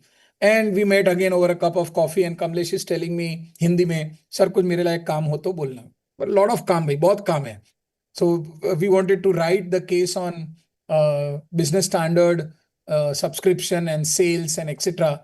And then he wrote to the HO and we got permission only to write about Gujarat-based competitive dynamics for business newspapers in English. We conducted a small research of 300, 400 participants. It is still in publication and a lot of opportunities did emerge. So the best way to get an SIP company to give them possibility for you to write the case is to charge up the student, and the student needs to give extraordinary value to the corporate, and then you go to meet them over a cup of coffee and then they will give you everything which you want, is what my research has been. So yeah, my experience has been. Thank you. I hope I've answered your question. Mr. Yeah, Patel, you were giving us the tool, Yeah, he's that giving. you Yeah, gave the academic cases, the teaching cases. Yes. no, not the tool. So the software is NVivo and Atlas TI for qualitative data analysis. Just spell that word, please. Sorry, come again, ma'am. Spell that word. Atlas is, yeah, A for Apple, I'll T do for that. Texas. Yeah, I'll do that. Is it correct? A for Apple, T for Yeah, yeah. Texas, L as in live. Yeah, I've written. Atlas.ti, not AI. Yeah. Yeah. It's a paid tool. And that the summarization data tool, Twin Mind. Yeah. दीदी बाद ahead. में आकर The audio recording tool is called, I'm writing on the chat, the audio recording he has just sent me, Twin Mind. It is free. This is an AI tool which can record and summarize any information, any audio to text. Record and summarize audio to text. It's a transcript writer fundamentally. AI assistant, that kind of. Twin Mind. So this Atlas TI is for?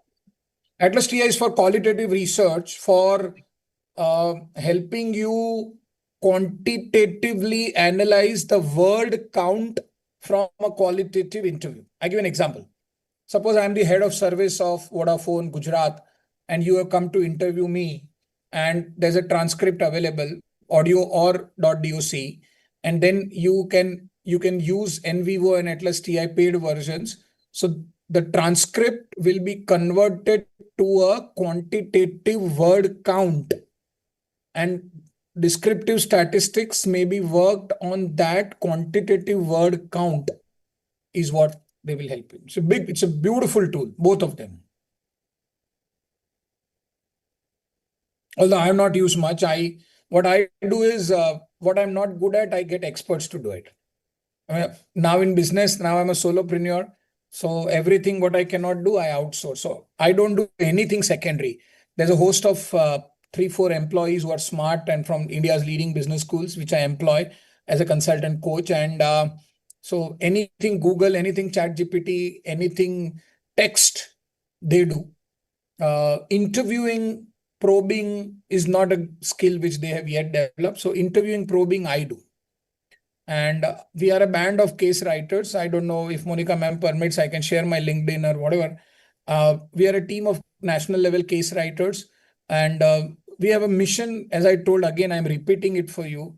We want 30% of our income to come from case writing and getting them published in national, international case clearing houses, not journals. Journals will not pay you if money is the objective. We are on a mission for that, and so yeah, it gives an entry into the corporate for consulting also. Mr. Patel, this was Atlas TI, T for Texas. Yes, it is already T for written. Texas. Yes. So this is a paid software. Yes, it is paid. Paid. NVivo, I hope some versions of them are free. It's a free trial. Yeah.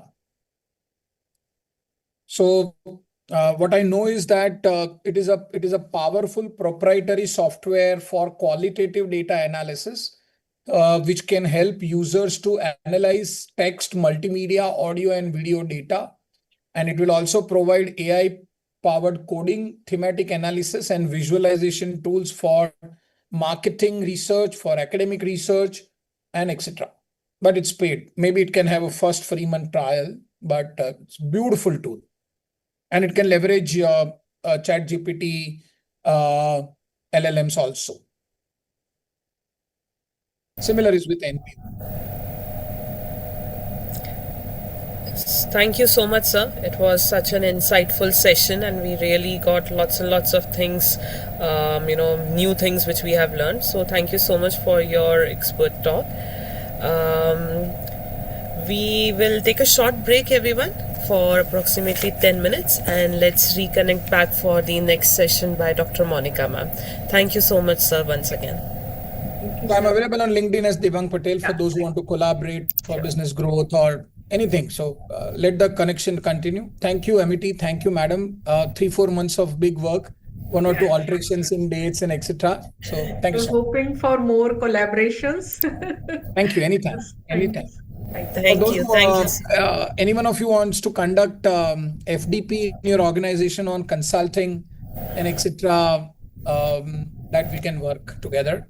So sorry, I'm suggesting this, but stay in touch. Thank you. Bye-bye. Thank you. Thank you, sir. Nice day, sir. Thank you. All the participants are requested to stay with us in this link. We will just have a 10-minute short break, and then we will continue with the session with the discussion with Dr. Monica, ma'am. Thank you.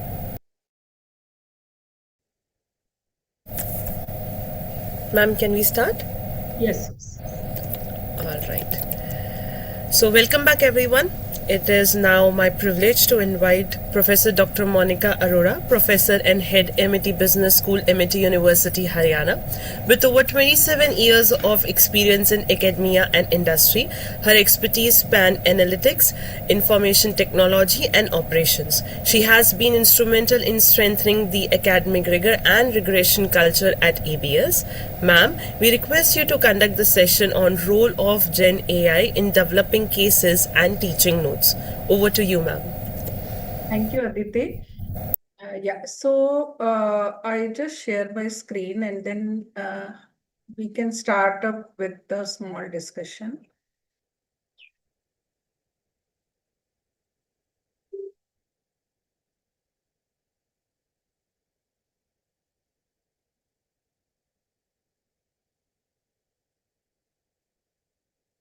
So I hope you are able to see my screen. Yes. Yes, ma'am, we can see. Thank you. So as we have moved to the to probably the teaching as a teaching, it is the last session, and the any session or anything which is related to the studies, whether it is developing a case study or teaching note, or it can be a research paper, it cannot complete if we don't talk about the AI. Because the AI is something, or whether we call it as generative AI or simply a simple AI, or it can be the agentic AI. So this can be some of which is get benefited to, and it is giving the assistance to all the faculty members as well as everyone. So not only to the faculty members, but also to the students and to the industry partners, industry people, etc. So everybody is getting the benefited of the use of AI. So why not as a faculty we can also use the AI, but we have to judicially use the AI, and to what extent we can use the AI. So it has to be very, very important to know that. So that's why we have kept this session. So in between, I will be giving you some we are using the chat GPT, and we are trying to identify what all and how it can be benefited for the use of AI. The AI is considered to be the plague, as we all know, and the Turnitin is one of the software which is considered to be giving you the AI plague. So AI plague is something which is considered to be a negative as a researcher part, because the as because some of the print publication parties, or they decode or maybe not decode that it is the AI plague. Like say for my example, like say whenever you submit any article, any document, anything, any journal or any case, just have a black check. All right. So, whatever your changes, like say if it is come to the review, just go for the review and then do the black check, because it is one of the authenticity that as a faculty we should do it. We should not send anything which containing the flag as well as the AI flag. So it has to be remove, all the plagiarism should be removed, then only you can submit that. So make that as a habit. So if you have the software with you, then it is fine. Or if you are doing some collaborative work, because normally sometimes it happens that we want immediately. So we have a group of people who can do, like say if I told my scholar who is working in one of the universities, so if I tell my scholar to do the plaque check at 9:30, 10, maybe he do it within a second and then return me back. So something that connect you should have, so that you cannot stuck up with that. If you want to submit something quickly, then get it done and submit as soon as possible. But it should be AI free, or it has to be the plaque free.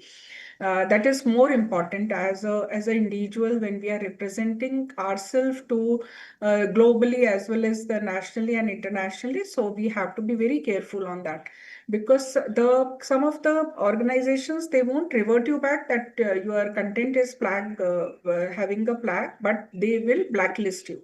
So you have to be very careful about that. So when we talk about the role of generative AI, why we have kept it as, we can kept as a AI also, but why generative AI? Because when we have to ask multiple questions, like say when we have asked one single question, then in that particular question we have to get clarify on something more into it. Like say when you say that this is going to be the research question, or the question which you are putting in your case, and inside the question you want what theory can be put in, then you will be asking the chat GPT or the whatever be LLM you are using. So you will be asking for which particular theory you will be using, how it can be aligned to your, what can be the steps that can be followed. And when you will be giving the certain instructions to the any software or any chat GPT, then it will be giving you the answer based on that. And this is how you can get a narrative filled up, and it will ask you, like you want it to be in the Harvard style or so. Then if you are specifying something, then it will be giving you in revert to that. So when we talk about the teaching note and the case study, so we already know that what is it all about, and because of the too many sessions, we are taking it further. So it is a detailed narrative and a real and the realistic business, which goes for the learner to evaluate, analyze. That's what in the previous sessions we have discussed, that we have to take it to the Bloom's level of where we are going for, and where our questions to be put in for analyze, evaluate, and where we can take the decision to the higher order of the Bloom's taxonomy. And the teaching note is basically the guide for the instructor, and where it is starting with the theoretical background, then going for the theoretical framework, then discussion, question, analysis, and then finally the way forward. That's what we have to end up with the teaching note. So it can be basically used for the theory and practice, in experiential and the case-based management education. So, what are the traditional way of the case development? Because when we are not using AI, so how it is going about is going for a, because when we compare as when the AI comes and when there was no AI or there's a traditional way, so it is developing a high quality case will take 50 to 200 hours for evolving the research, interview, then writing and revisions, then limited access to the data, where we will be gaining the complete cooperation, insider perspectives, as well as the reliable data. It's become very difficult to get. And the yeah, and there was a rapid obsolescence where the environment is quickly changing, and once we are getting the end of the case, something was like say it has become outdated. So we have to be very careful about all the things when we are writing the case, because it is very, very important. And as the speakers also has mentioned that the 2 months time you have to be completed the case and it has to be put on the portal. Otherwise, the relevance of that particular thing went off. Scalability and the teaching note gap. So the faculty faces the constraints on with the multiple access on the subject, because that is why we have discussed in one of the speakers says that you have a finance faculty also in your group, because that has to be a finance question, or it can be the operations or management or marketing, right? So because if you go for the traditional, so these are going to be the hurdles for you when you are working in a group. So you have the expertise, or you have to hire the person based on their inputs for which will be they will be giving you the inputs on a particular thing where you are not the expert of. So let's have a small quiz. So I have prepared a quiz on the multimeter. So I just uh, share with you the link, and then you have to scan and answers few questions. So I want to see that how many of you are actually attending. Right. So this is the presentation. This is prepared, the quiz which is prepared by in the Mentimeter. So I just start with the presentation, and then you have to scan the code. I think the screen is visible to you. Yes, yes. Yes, so you have to scan this particular, or you can go for menti.com and go for a particular code that is 4459287. So once you scan the code, I got 4 respondents. What about others? There are 34 or 6 respondents, right? So you can see the number of respondents who are responding. So here, what are the specializations you have? So there is a commerce, okay, there is HR. So 2 have responded, rest 7, 5 or more, the marketing, okay, HR, commerce. So this is a word cloud, right? So we are forming a form of word cloud, and we find that all the 6 responses are of different stream. IT and business analytics. Then, so 7 responses received so far. What about others?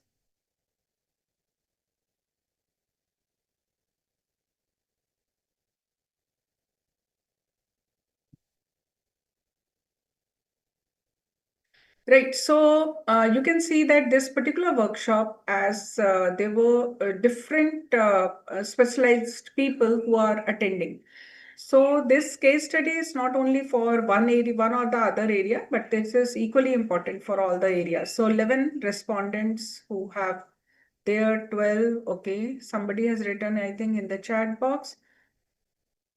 Okay, let's check. Okay, loading. Okay. Okay. So Mona, you can go to menti.com and go for this passcode. Then also this will work if you are unable to load. So we got more people in finance and commerce, right? Because in the word cloud, this has become more prominent.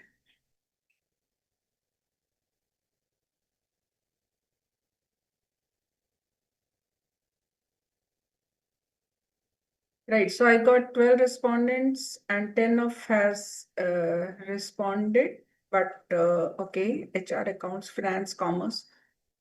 So 12 were maybe listening. Let's see. Okay, so I think I can't. 12, I'm just waiting for all 12 to respond, but maybe Mona is facing a problem. It is hanging up. Okay. So let's go to the next question then. So if I go to the next question,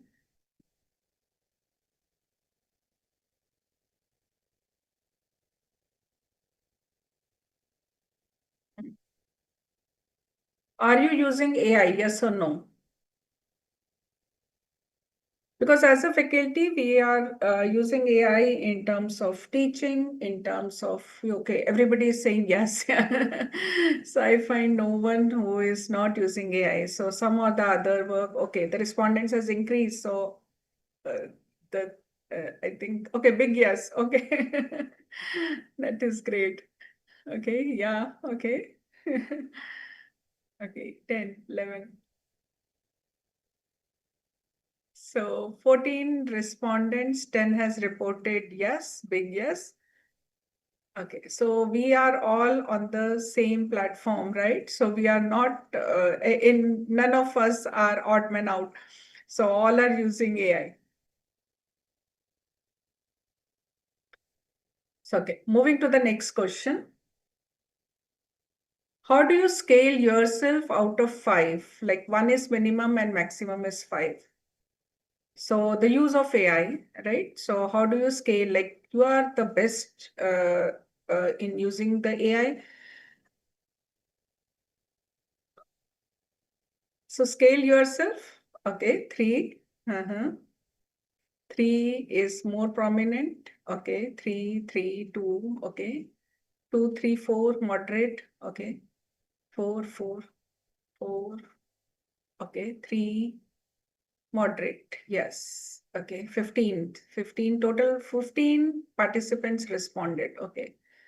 So I'm increasing with the number of respondents. So that is a good sign to put the quiz at the starting of the lecture, right? 3. Okay.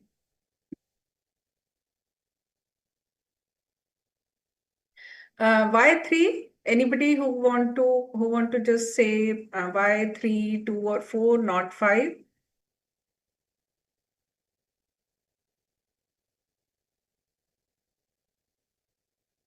Anybody who want to speak on why 3? Yes.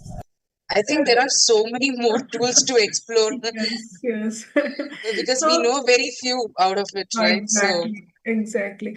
Because one or the other day we found that there is something new and which has new features, right? So it is because when there was a tool coming in, like there is a Python, there is R, so there is one tool which is coming in, and one or the other time, like we got a chance to learn that particular tool. But all of the sudden, once this ChatGPT and AI has come, and there were too many which has come up together. So it is not, and some are paid, some are free, and there were too many research assistants which are there, and too many for, right? So we are all confused whether we know or doesn't know, but we are trying hard to learn. We are trying to learn, and we are using maximum use of it. Whether maybe not in the perfect manner, but we all are doing our day in day out in using those tools. The perfectly right, right? So. Okay, go to the next slide. So what is your expectations from this session when we talk about the role of Gen AI for developing the case? So what is your expectation? So I will stop here once you write your expectation, and then we will be moving to the slides. So what is your expectation that what this session will be all about?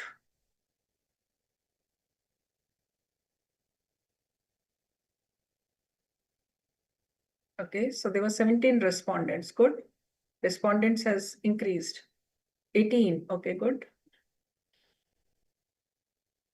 Anything which comes to your mind, what is going to be your expectation that use of AI for developing a case? It will be what should be the prompt? Okay, can or cannot be claret. Okay, prompt. Okay, okay. So most of them for the prompt can or cannot be. Okay, a quick review. Okay, okay.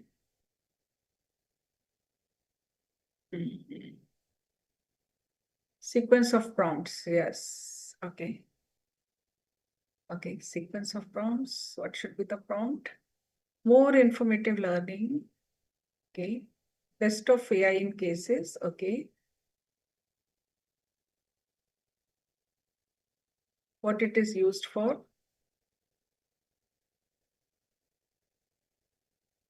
More informative. Sequence of prompts. Eliminate duplicate cases. Okay.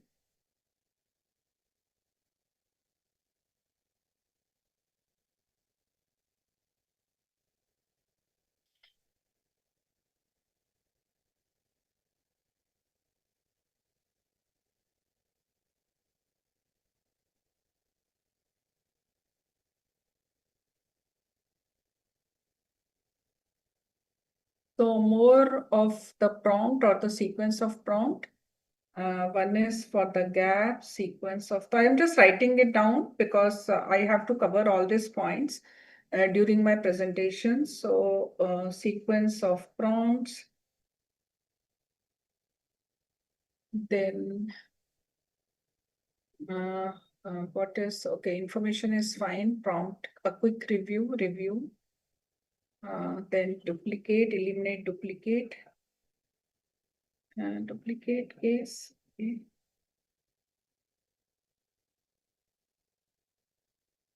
Accurate prompt, quick review, gaps. Okay, so I think there is, okay, we got 12 respondents and anything new. Sequence of prompts, basically. A structured form, yes. Structured form is the new one.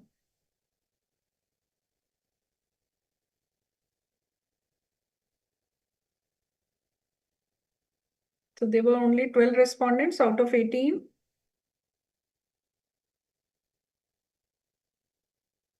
Okay, so I have listed down like what are the expectations of the audience. So it is the gaps identification, it is the sequence of prompt, review, then duplicate cases and the structure form. Anything else which you can come out with the things which I can see using the AI more promptly? I think most of them are, what do you mean by this? Can or cannot be claret? That was like clarity on for what we cannot use generative AI, Okay, or we great. can use. Yes, yes. So where all we can use it. Right.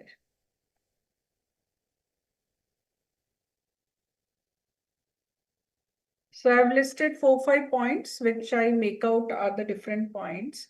We will try to cover all of them during this session. So I got only 12 respondents out of 19, so I don't know why the 7 has not responded yet. You don't have any other point to be written upon, so that's why the 7 people has not 7 students. Like say when I take 19 participants, so out of 37, only 20 has responded, right? So still we have 17 which has not from their comfort zone, right? Maybe they are busy because we have multiple things to do, right? So maybe they are attending something else. And okay, so we got 20 respondents, 12 has given their responses, and based on that, there were 7 to 8 things which are identified, and I try to cover all of them during the session. Yes, so moving to the slide again. So when you call upon the generative AI, the generative AI for assistance, it can be used as an assistance. It cannot be a main author. So you have to be very careful about, because the AI cannot be the author, but author are you yourself, right? You or your co-author, or maybe the human can be the author, but the AI can only provide you the assistance for the case development. So it can go for a faster research, right? So AI synthesize the reports, article. I will show you like how we are using the AI prompt and how we are developing the things by giving the prompts, right? So AI synthesize the reports, articles, database in seconds, comprising the weeks in the background. The draft generation, the AI generates the structured first draft from the prompts and the basic inputs to be refined with expert, means you. The localization can be addressed as the case which adopts from the different countries or industries or the student takes, because it has a large pool of documents. So when it is using the large pool of documents, it has a variety of information which is lying on the database of LLM. So it is using that and providing us with a list of information. Then rapid iteration, there are multiple versions. So there can be a short, long, beginner, advanced, created instantly from the single source of case. So rapid iteration, so you can you have to have a rapid, because immediately you have to submit and immediately, right? So you cannot wait for a long. So you can have a multiple iterations, and you can because in a single there can be something which is advanced or something which has come up, and you have to modify it, and then you have to report it immediately. So that is how it has happened. How generative AI assist for the teaching note. So as we have seen because there is a fixed structure, because there is not a fixed structure, but there is a structure which is lying with the case study and the teaching note, and the AI is going to assist both of them. So learning objective, when we talk about the teaching note, we will be starting with the learning objective. Discussion questions. So when we say that your case will be doing the objective of the case, this particular case is covering all these objectives, right? So that will be the first paragraph. And then immediately after that, by using this learning objectives, we will be having this research questions. So research questions has to be designed mapping with the learning objectives. So then there can be a model answers for each and every question and the objective. So normally what is going to be happen, that I will start with my just hello. मैंने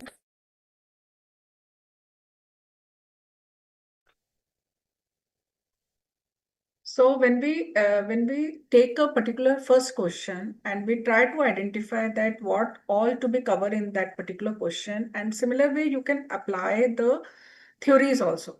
You can see that what are the theories that is aligned with this question.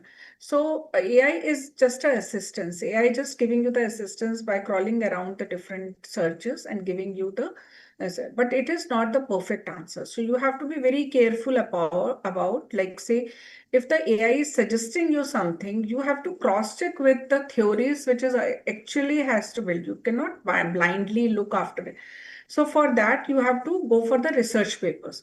So you look for the theory which is aligned, it has been suggested that. So AI suggests you that particular theory, but it cannot be 100% correct theory. So what you have to do is you have to just take that particular theory and go for the research paper, or go for some authentic resources where you can align your theory to that particular question.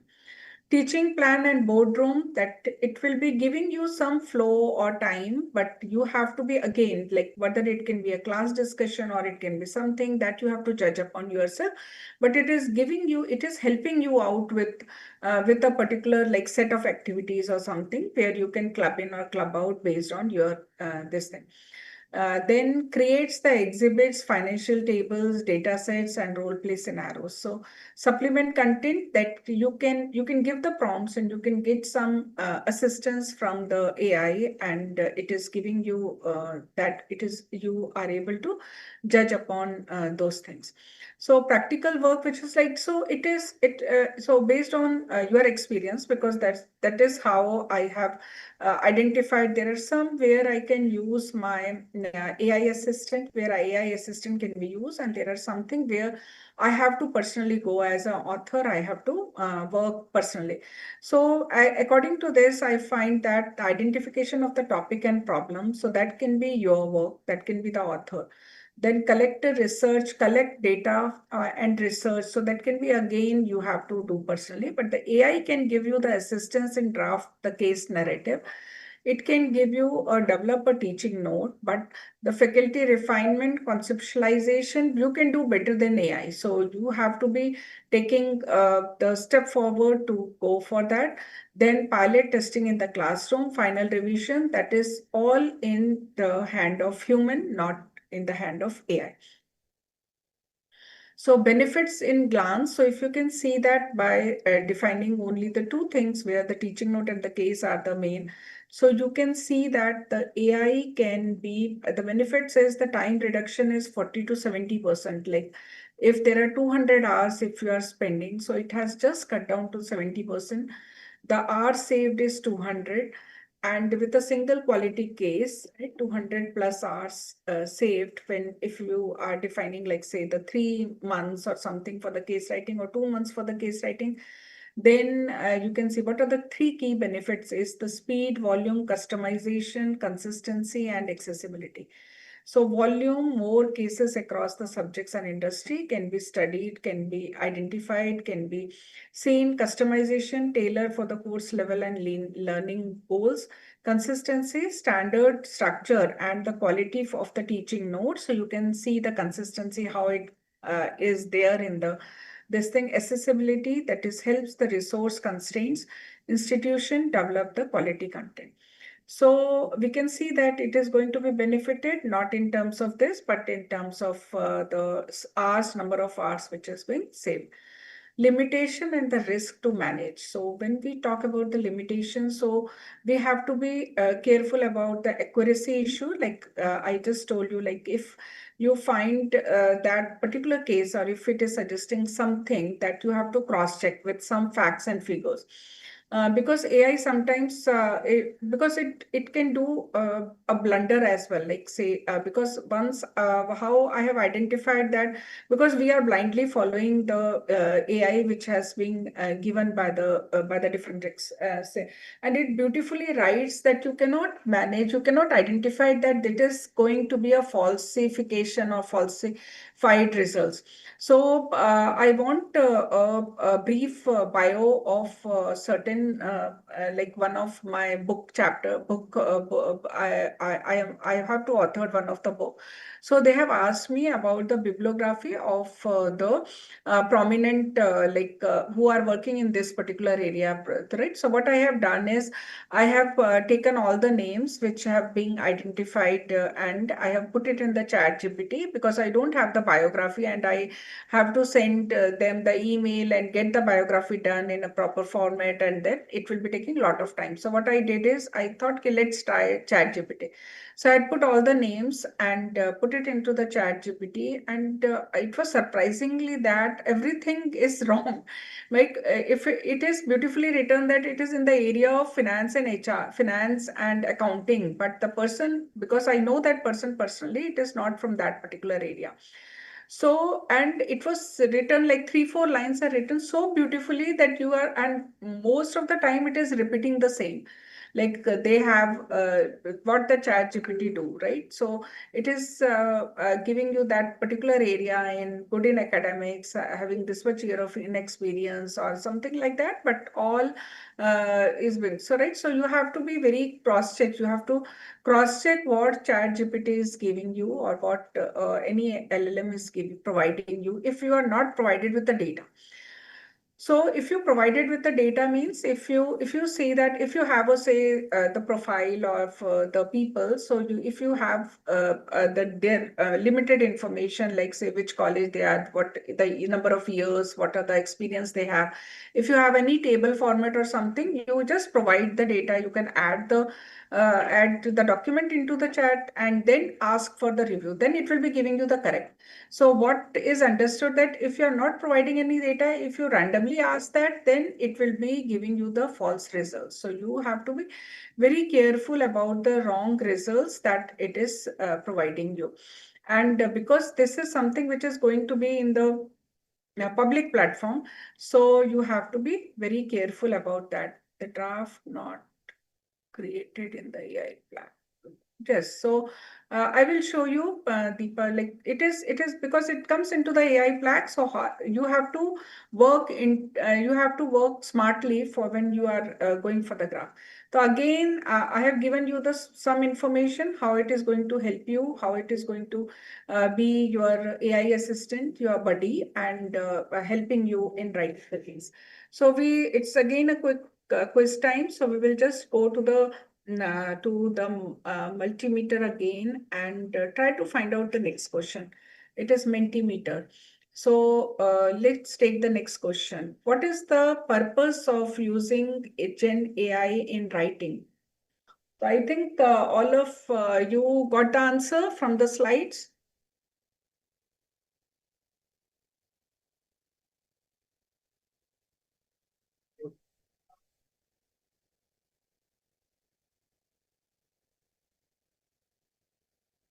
Are you able to scan? Yes, ma'am. Yeah, please respond to this. Okay, spell check. Okay, that's good. Okay. As an assistant, get the framework. Okay.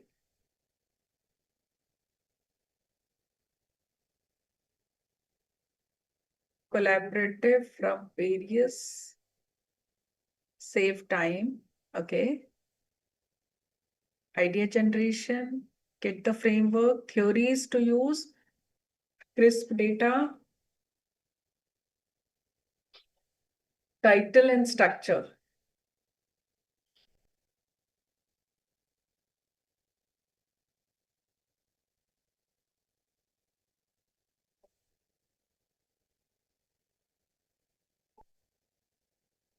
Save time.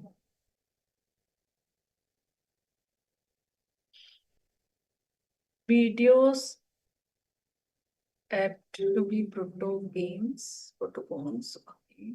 Protocols. Title and structure, vast information, spell check, videos, then summarize, real-time assistant, framing, title and structure.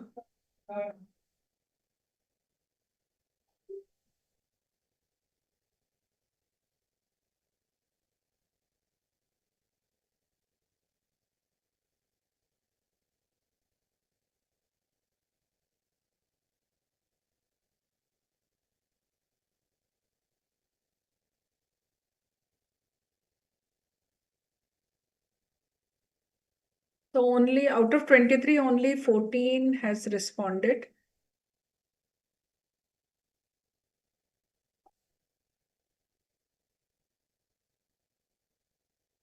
Not 14 actually, ma'am. They are more than 14.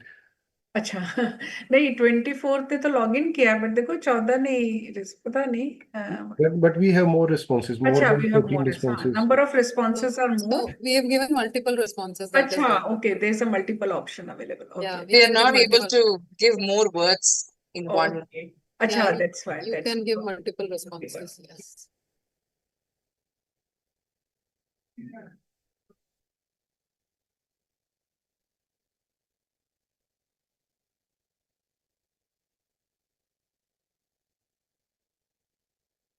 So I think most of the things have covered. Yes.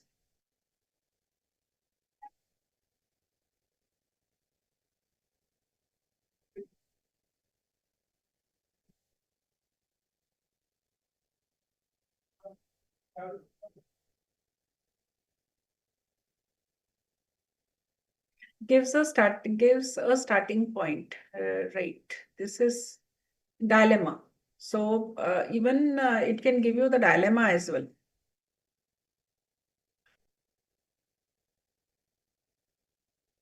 Paraphrasing, yes. Spell check, grammar check, and even it will write in a beautiful way. So when we put the content in the chat GPT, some email or something, and it beautifully comes out very well with the particular pointers or something. So that's why we are using it, and we are bound to use it to have more meaningful information coming out with our text.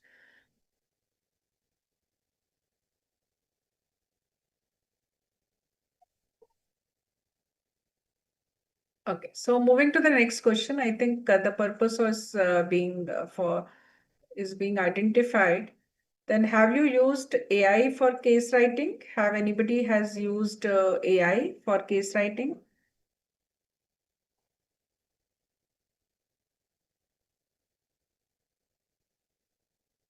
Yes, okay.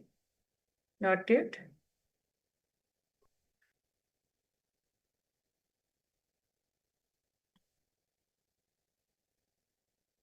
Yes.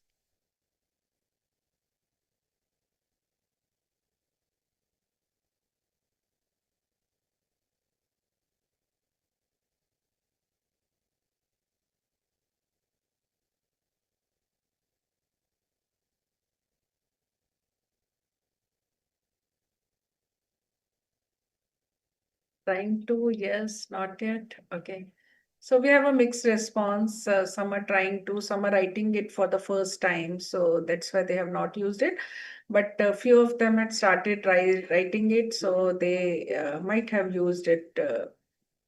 But in the research paper, I think most of them are using it. Nah, definitely after the session. Okay. Yes, yes, sure.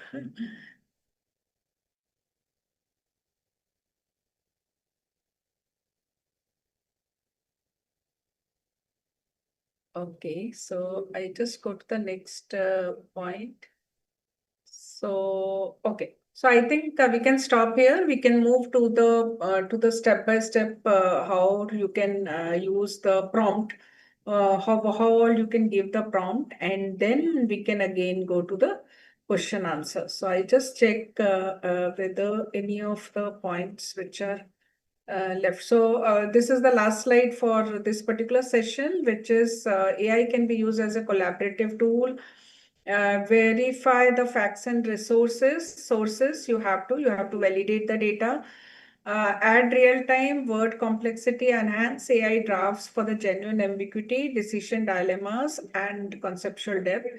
Maintain the transparency when you are using the AI. If there is certain terms and conditions where you have to model and have the ethical practices for the students, have something as an academic integrity where you have to where you have to identify and where you have to note, where you have to identify and the use of AI has been done. Then iterate based on the feedback. So continuously test and refine the cases using the student response or the class in time. So based on the responses, then you have to again work for the particular this thing. So I think with this, I just give you the prompt, and we will see that how it can be used better. Means not as at the level 0 or maybe at the level 100, but it can be how best we can use as a prompt. So I have created some of the prompt, and I just want to show you. Say this is one of the prompt. If you are able to see the screen. You are able to see the screen, right? Yes, ma'am.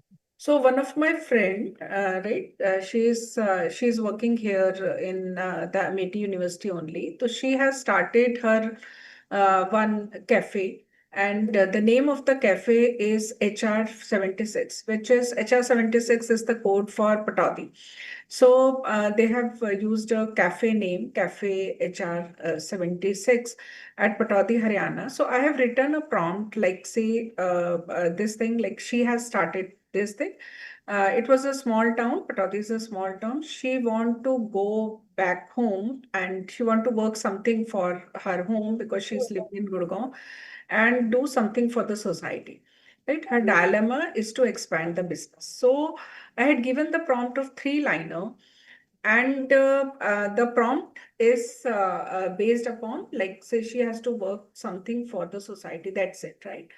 So when I copy this prompt, so similarly, you can write some prompt, like sir has also mentioned, there are different prompts that you go to the retail shop, and if you find something good or something bad, right? So try to identify something which can be a prompt. So I have written this prompt, and she actually want to expand the business, and she was working for some for digital marketing tools or something where she want to expand the business. So the thing that you can go is the, because as we have discussed that the chat, you can use any of the LLM tool, AI tool, but the chat GPT, what I use is the chat GPT, and I find that most of the relevant information I am comfortable with chat GPT. So I am not switched myself to Gemini or Perplexity, otherwise it is free, and chat GPT works for me, and I am not like, say, if it is available, like say if it is not available for a day or something, it has not happened because I write small text and got the information. So I have started with the new chat. It is already being login. So once you have login, so you will be getting this information any point of time when you will be, because these are all the, like say you can see that all the chats which are there. All the chats were reserved if you have login to that particular this thing. If you are not logged in, then. So I have used this prompt, right? There are some spelling mistakes, but thanks to chat GPT, that it will be taking care of those, all the all the spelling mistakes, right? So I have taken this simple prompt and I just put it as send the prompt, right? So I have not defined what will be the paired limit of the words. I have not defined anything. I have just simple thing that I have given is this thing. So you can see that what all it has been defined for me, right?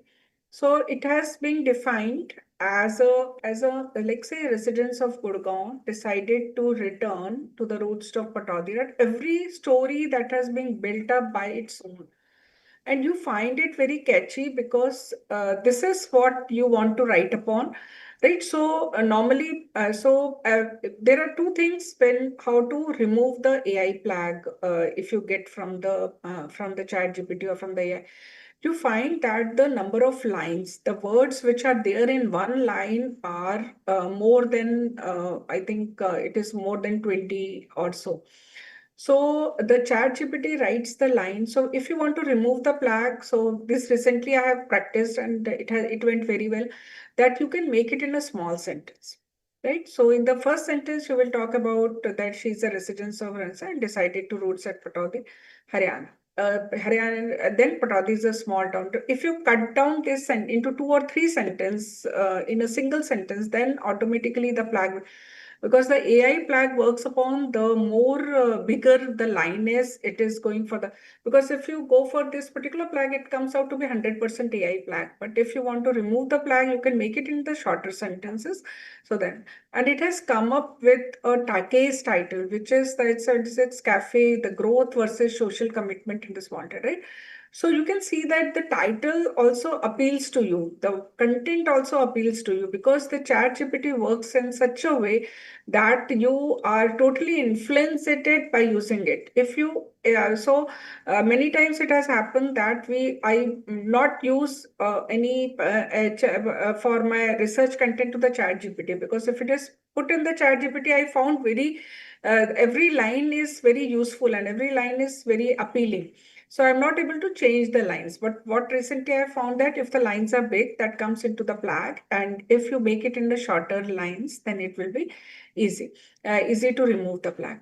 Right, so the title it has given by their own, case background it has given by their, because it already knows that maybe I have searched many things related to the case, so that's why it has automatically given me the case. I have not written anything, I have just written a small para, and it has identified itself that this is a part of case.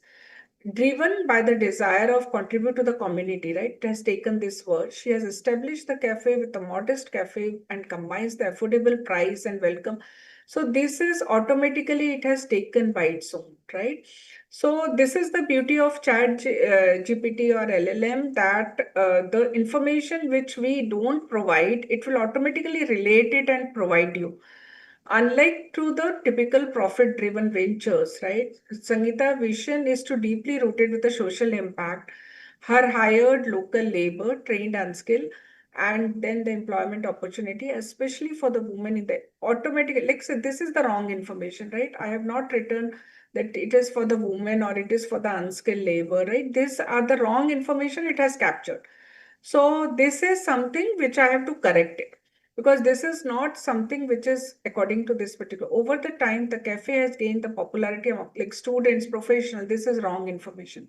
So you have to be very careful about whatever, because you know about this cafe, because you know the person who is having the cafe, right? She has not talked about students, she has not about our young professionals, but it has automatically made it own story. But if you have written this thing, then that will be a wrong interpretation or a wrong things. The current situation, right? So it has automatically given its own information, which is not required. Right. So like what to catch it and what to write, what to not to write, it is as a human you have to decide, as an author you have to decide. It will give many more information, which is, and if you say that what is the dilemma? Dilemma is she has to expand the business, right?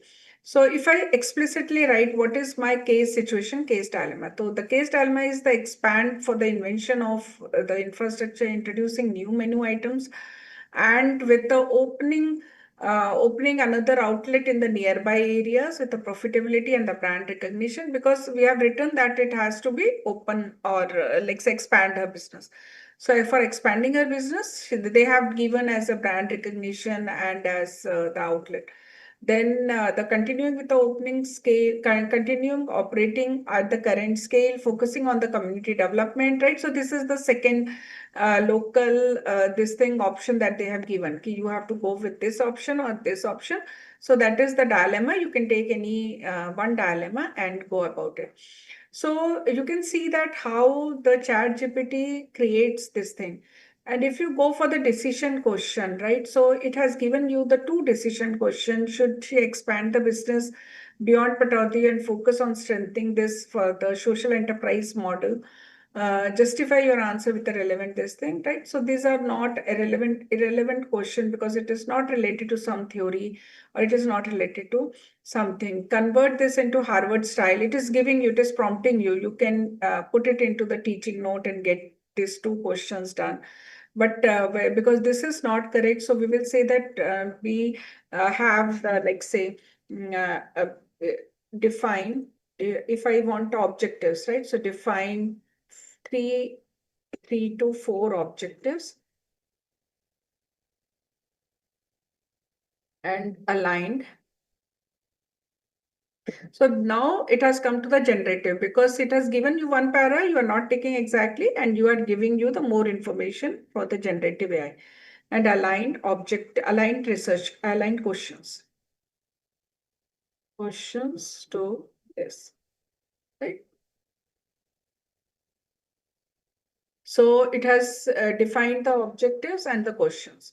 To analyze the entrepreneur decision for the small town market, the students will be able to understand that, right? So this is some of the summary of this particular objective, aligned question. Should Ms. Sangeeta Jakar like expand HR 24 to the Pataudia and continue to the current model and the business framework? Right. So this is the second or third objectives and the fourth objectives, right? So you have to align, you have to see that what are the things that you want to cover, because it is giving you out of your own, like what are the growth strategy, expansion, franchising, diversification, right? Many more things. What are the risk and challenges? The fourth objective is the risk and challenges. Also, if you go for a way forward,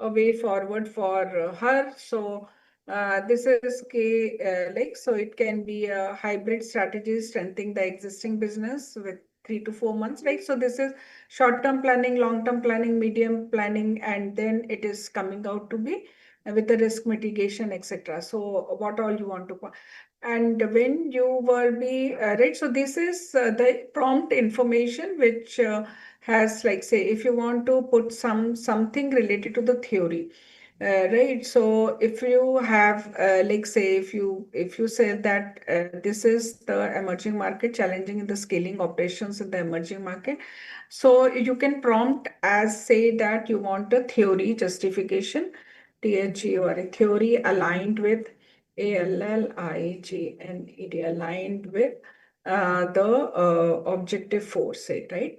OBJECTIV, objective 4. So I want a theory aligned with objective 4. So let's see what it says. Because it is every time it is giving you the answer, but it is not saying there is no theory or something.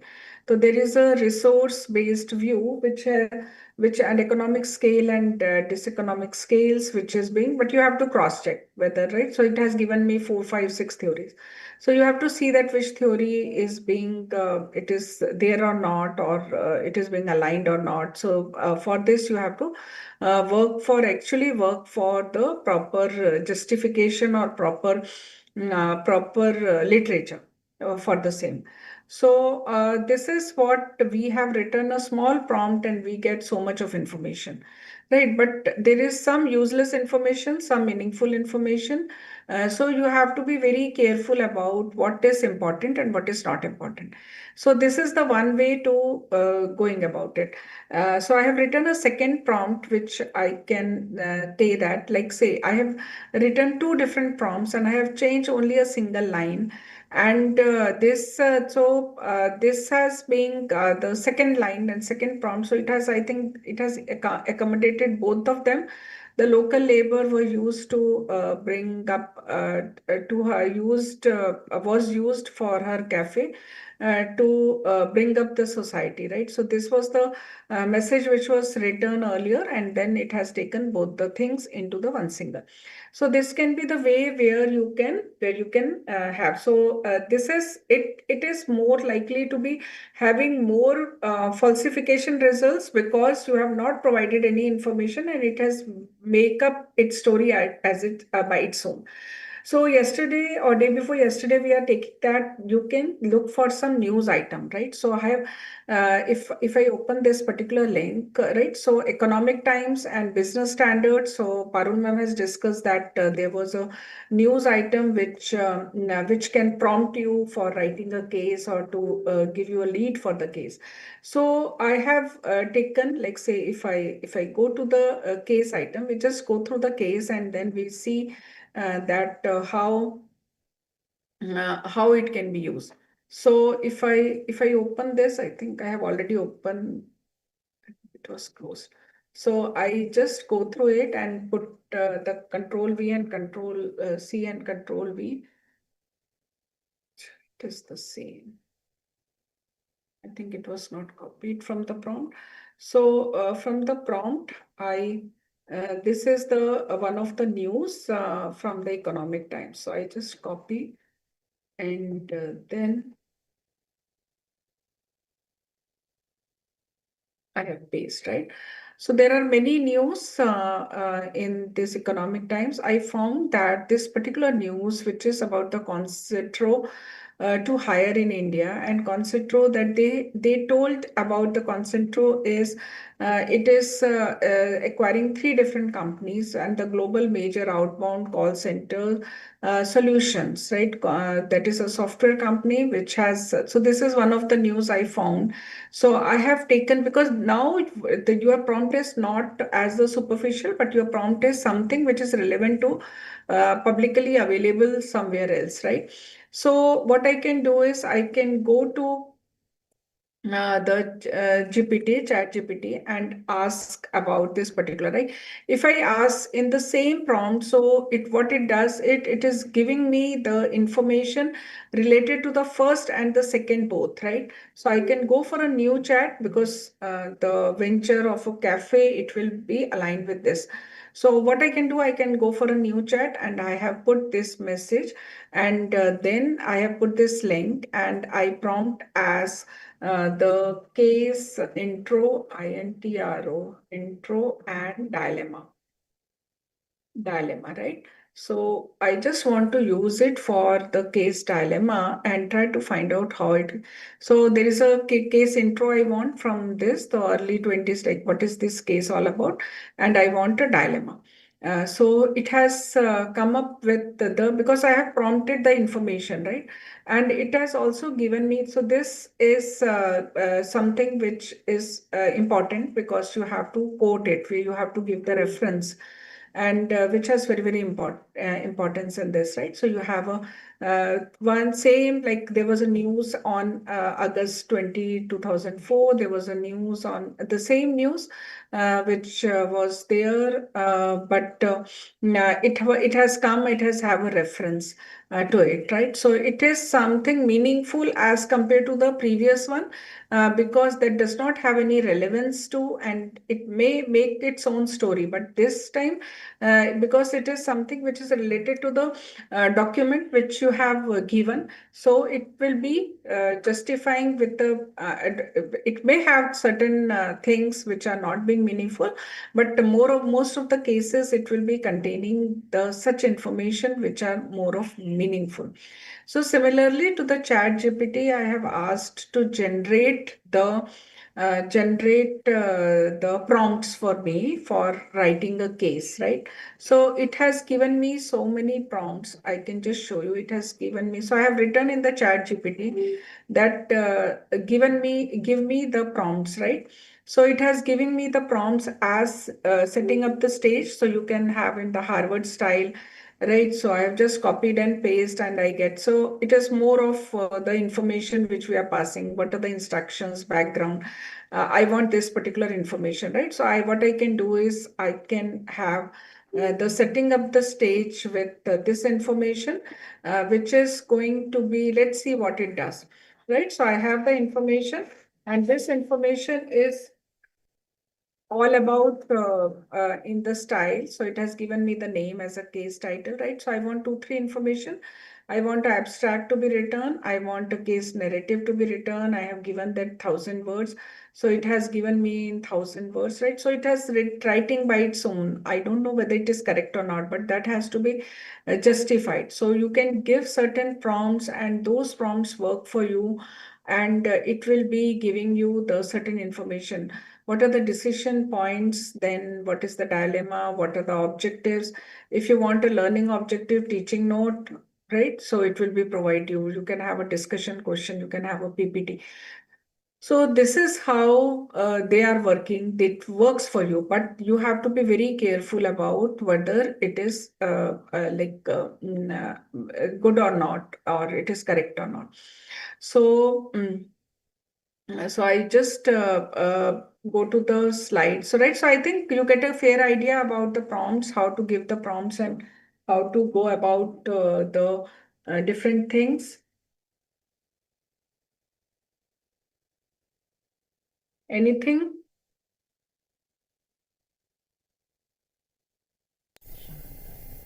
Any questions? So we can take a quick questions. I think this is, so I have done with the first part of it. Right. So Monica, any other app apart from ChatGPT for this? They must be having. I have not experienced any, but there must be having, because in the chat GPT you can also experience the research one, right? So, but it takes time. So normally I won't. I have worked only on the chat GPT, so that's why I have explained. But there must be some other AP like AI apps also, which can be worked for the same. Thank you. Yes. So any questions? Any questions you have? So you can try this out. We can be connected, or because we have all your numbers. So if any one of you want to, because this is one case that we are writing together, and most probably we are coming up with because we have total 12 groups. So we are coming up with the 12 good cases. And once it is being through, then probably we will be having more collaborations with you all because we are at the same platform and we have started our journey together. Maybe some of them may be one step ahead, but still we are learning. All of us are learning. Yes, ma'am. Thank you, ma'am. Thank you so much for your hands-on, workshop. Thank you. As we come to the close of day 4, I would like to thank to our speakers and all the participants for their continued enthusiasm and active engagement throughout today's session. We are now near to end the final phase of this workshop. I request all the participants to kindly be present tomorrow for their group presentations and the valedictory ceremony, where we will celebrate the learning and achievements of this journey. Looking forward to your presence. Thank you and have a pleasant evening. Thank you, ma'am. Thank you, everyone. Sharing the schedule, Hannah. Yes. We'll be sharing the schedule. Yes, ma'am. We will share the schedule by the end of the day. Done. Thank you so you. Thank you, everyone. Thank you.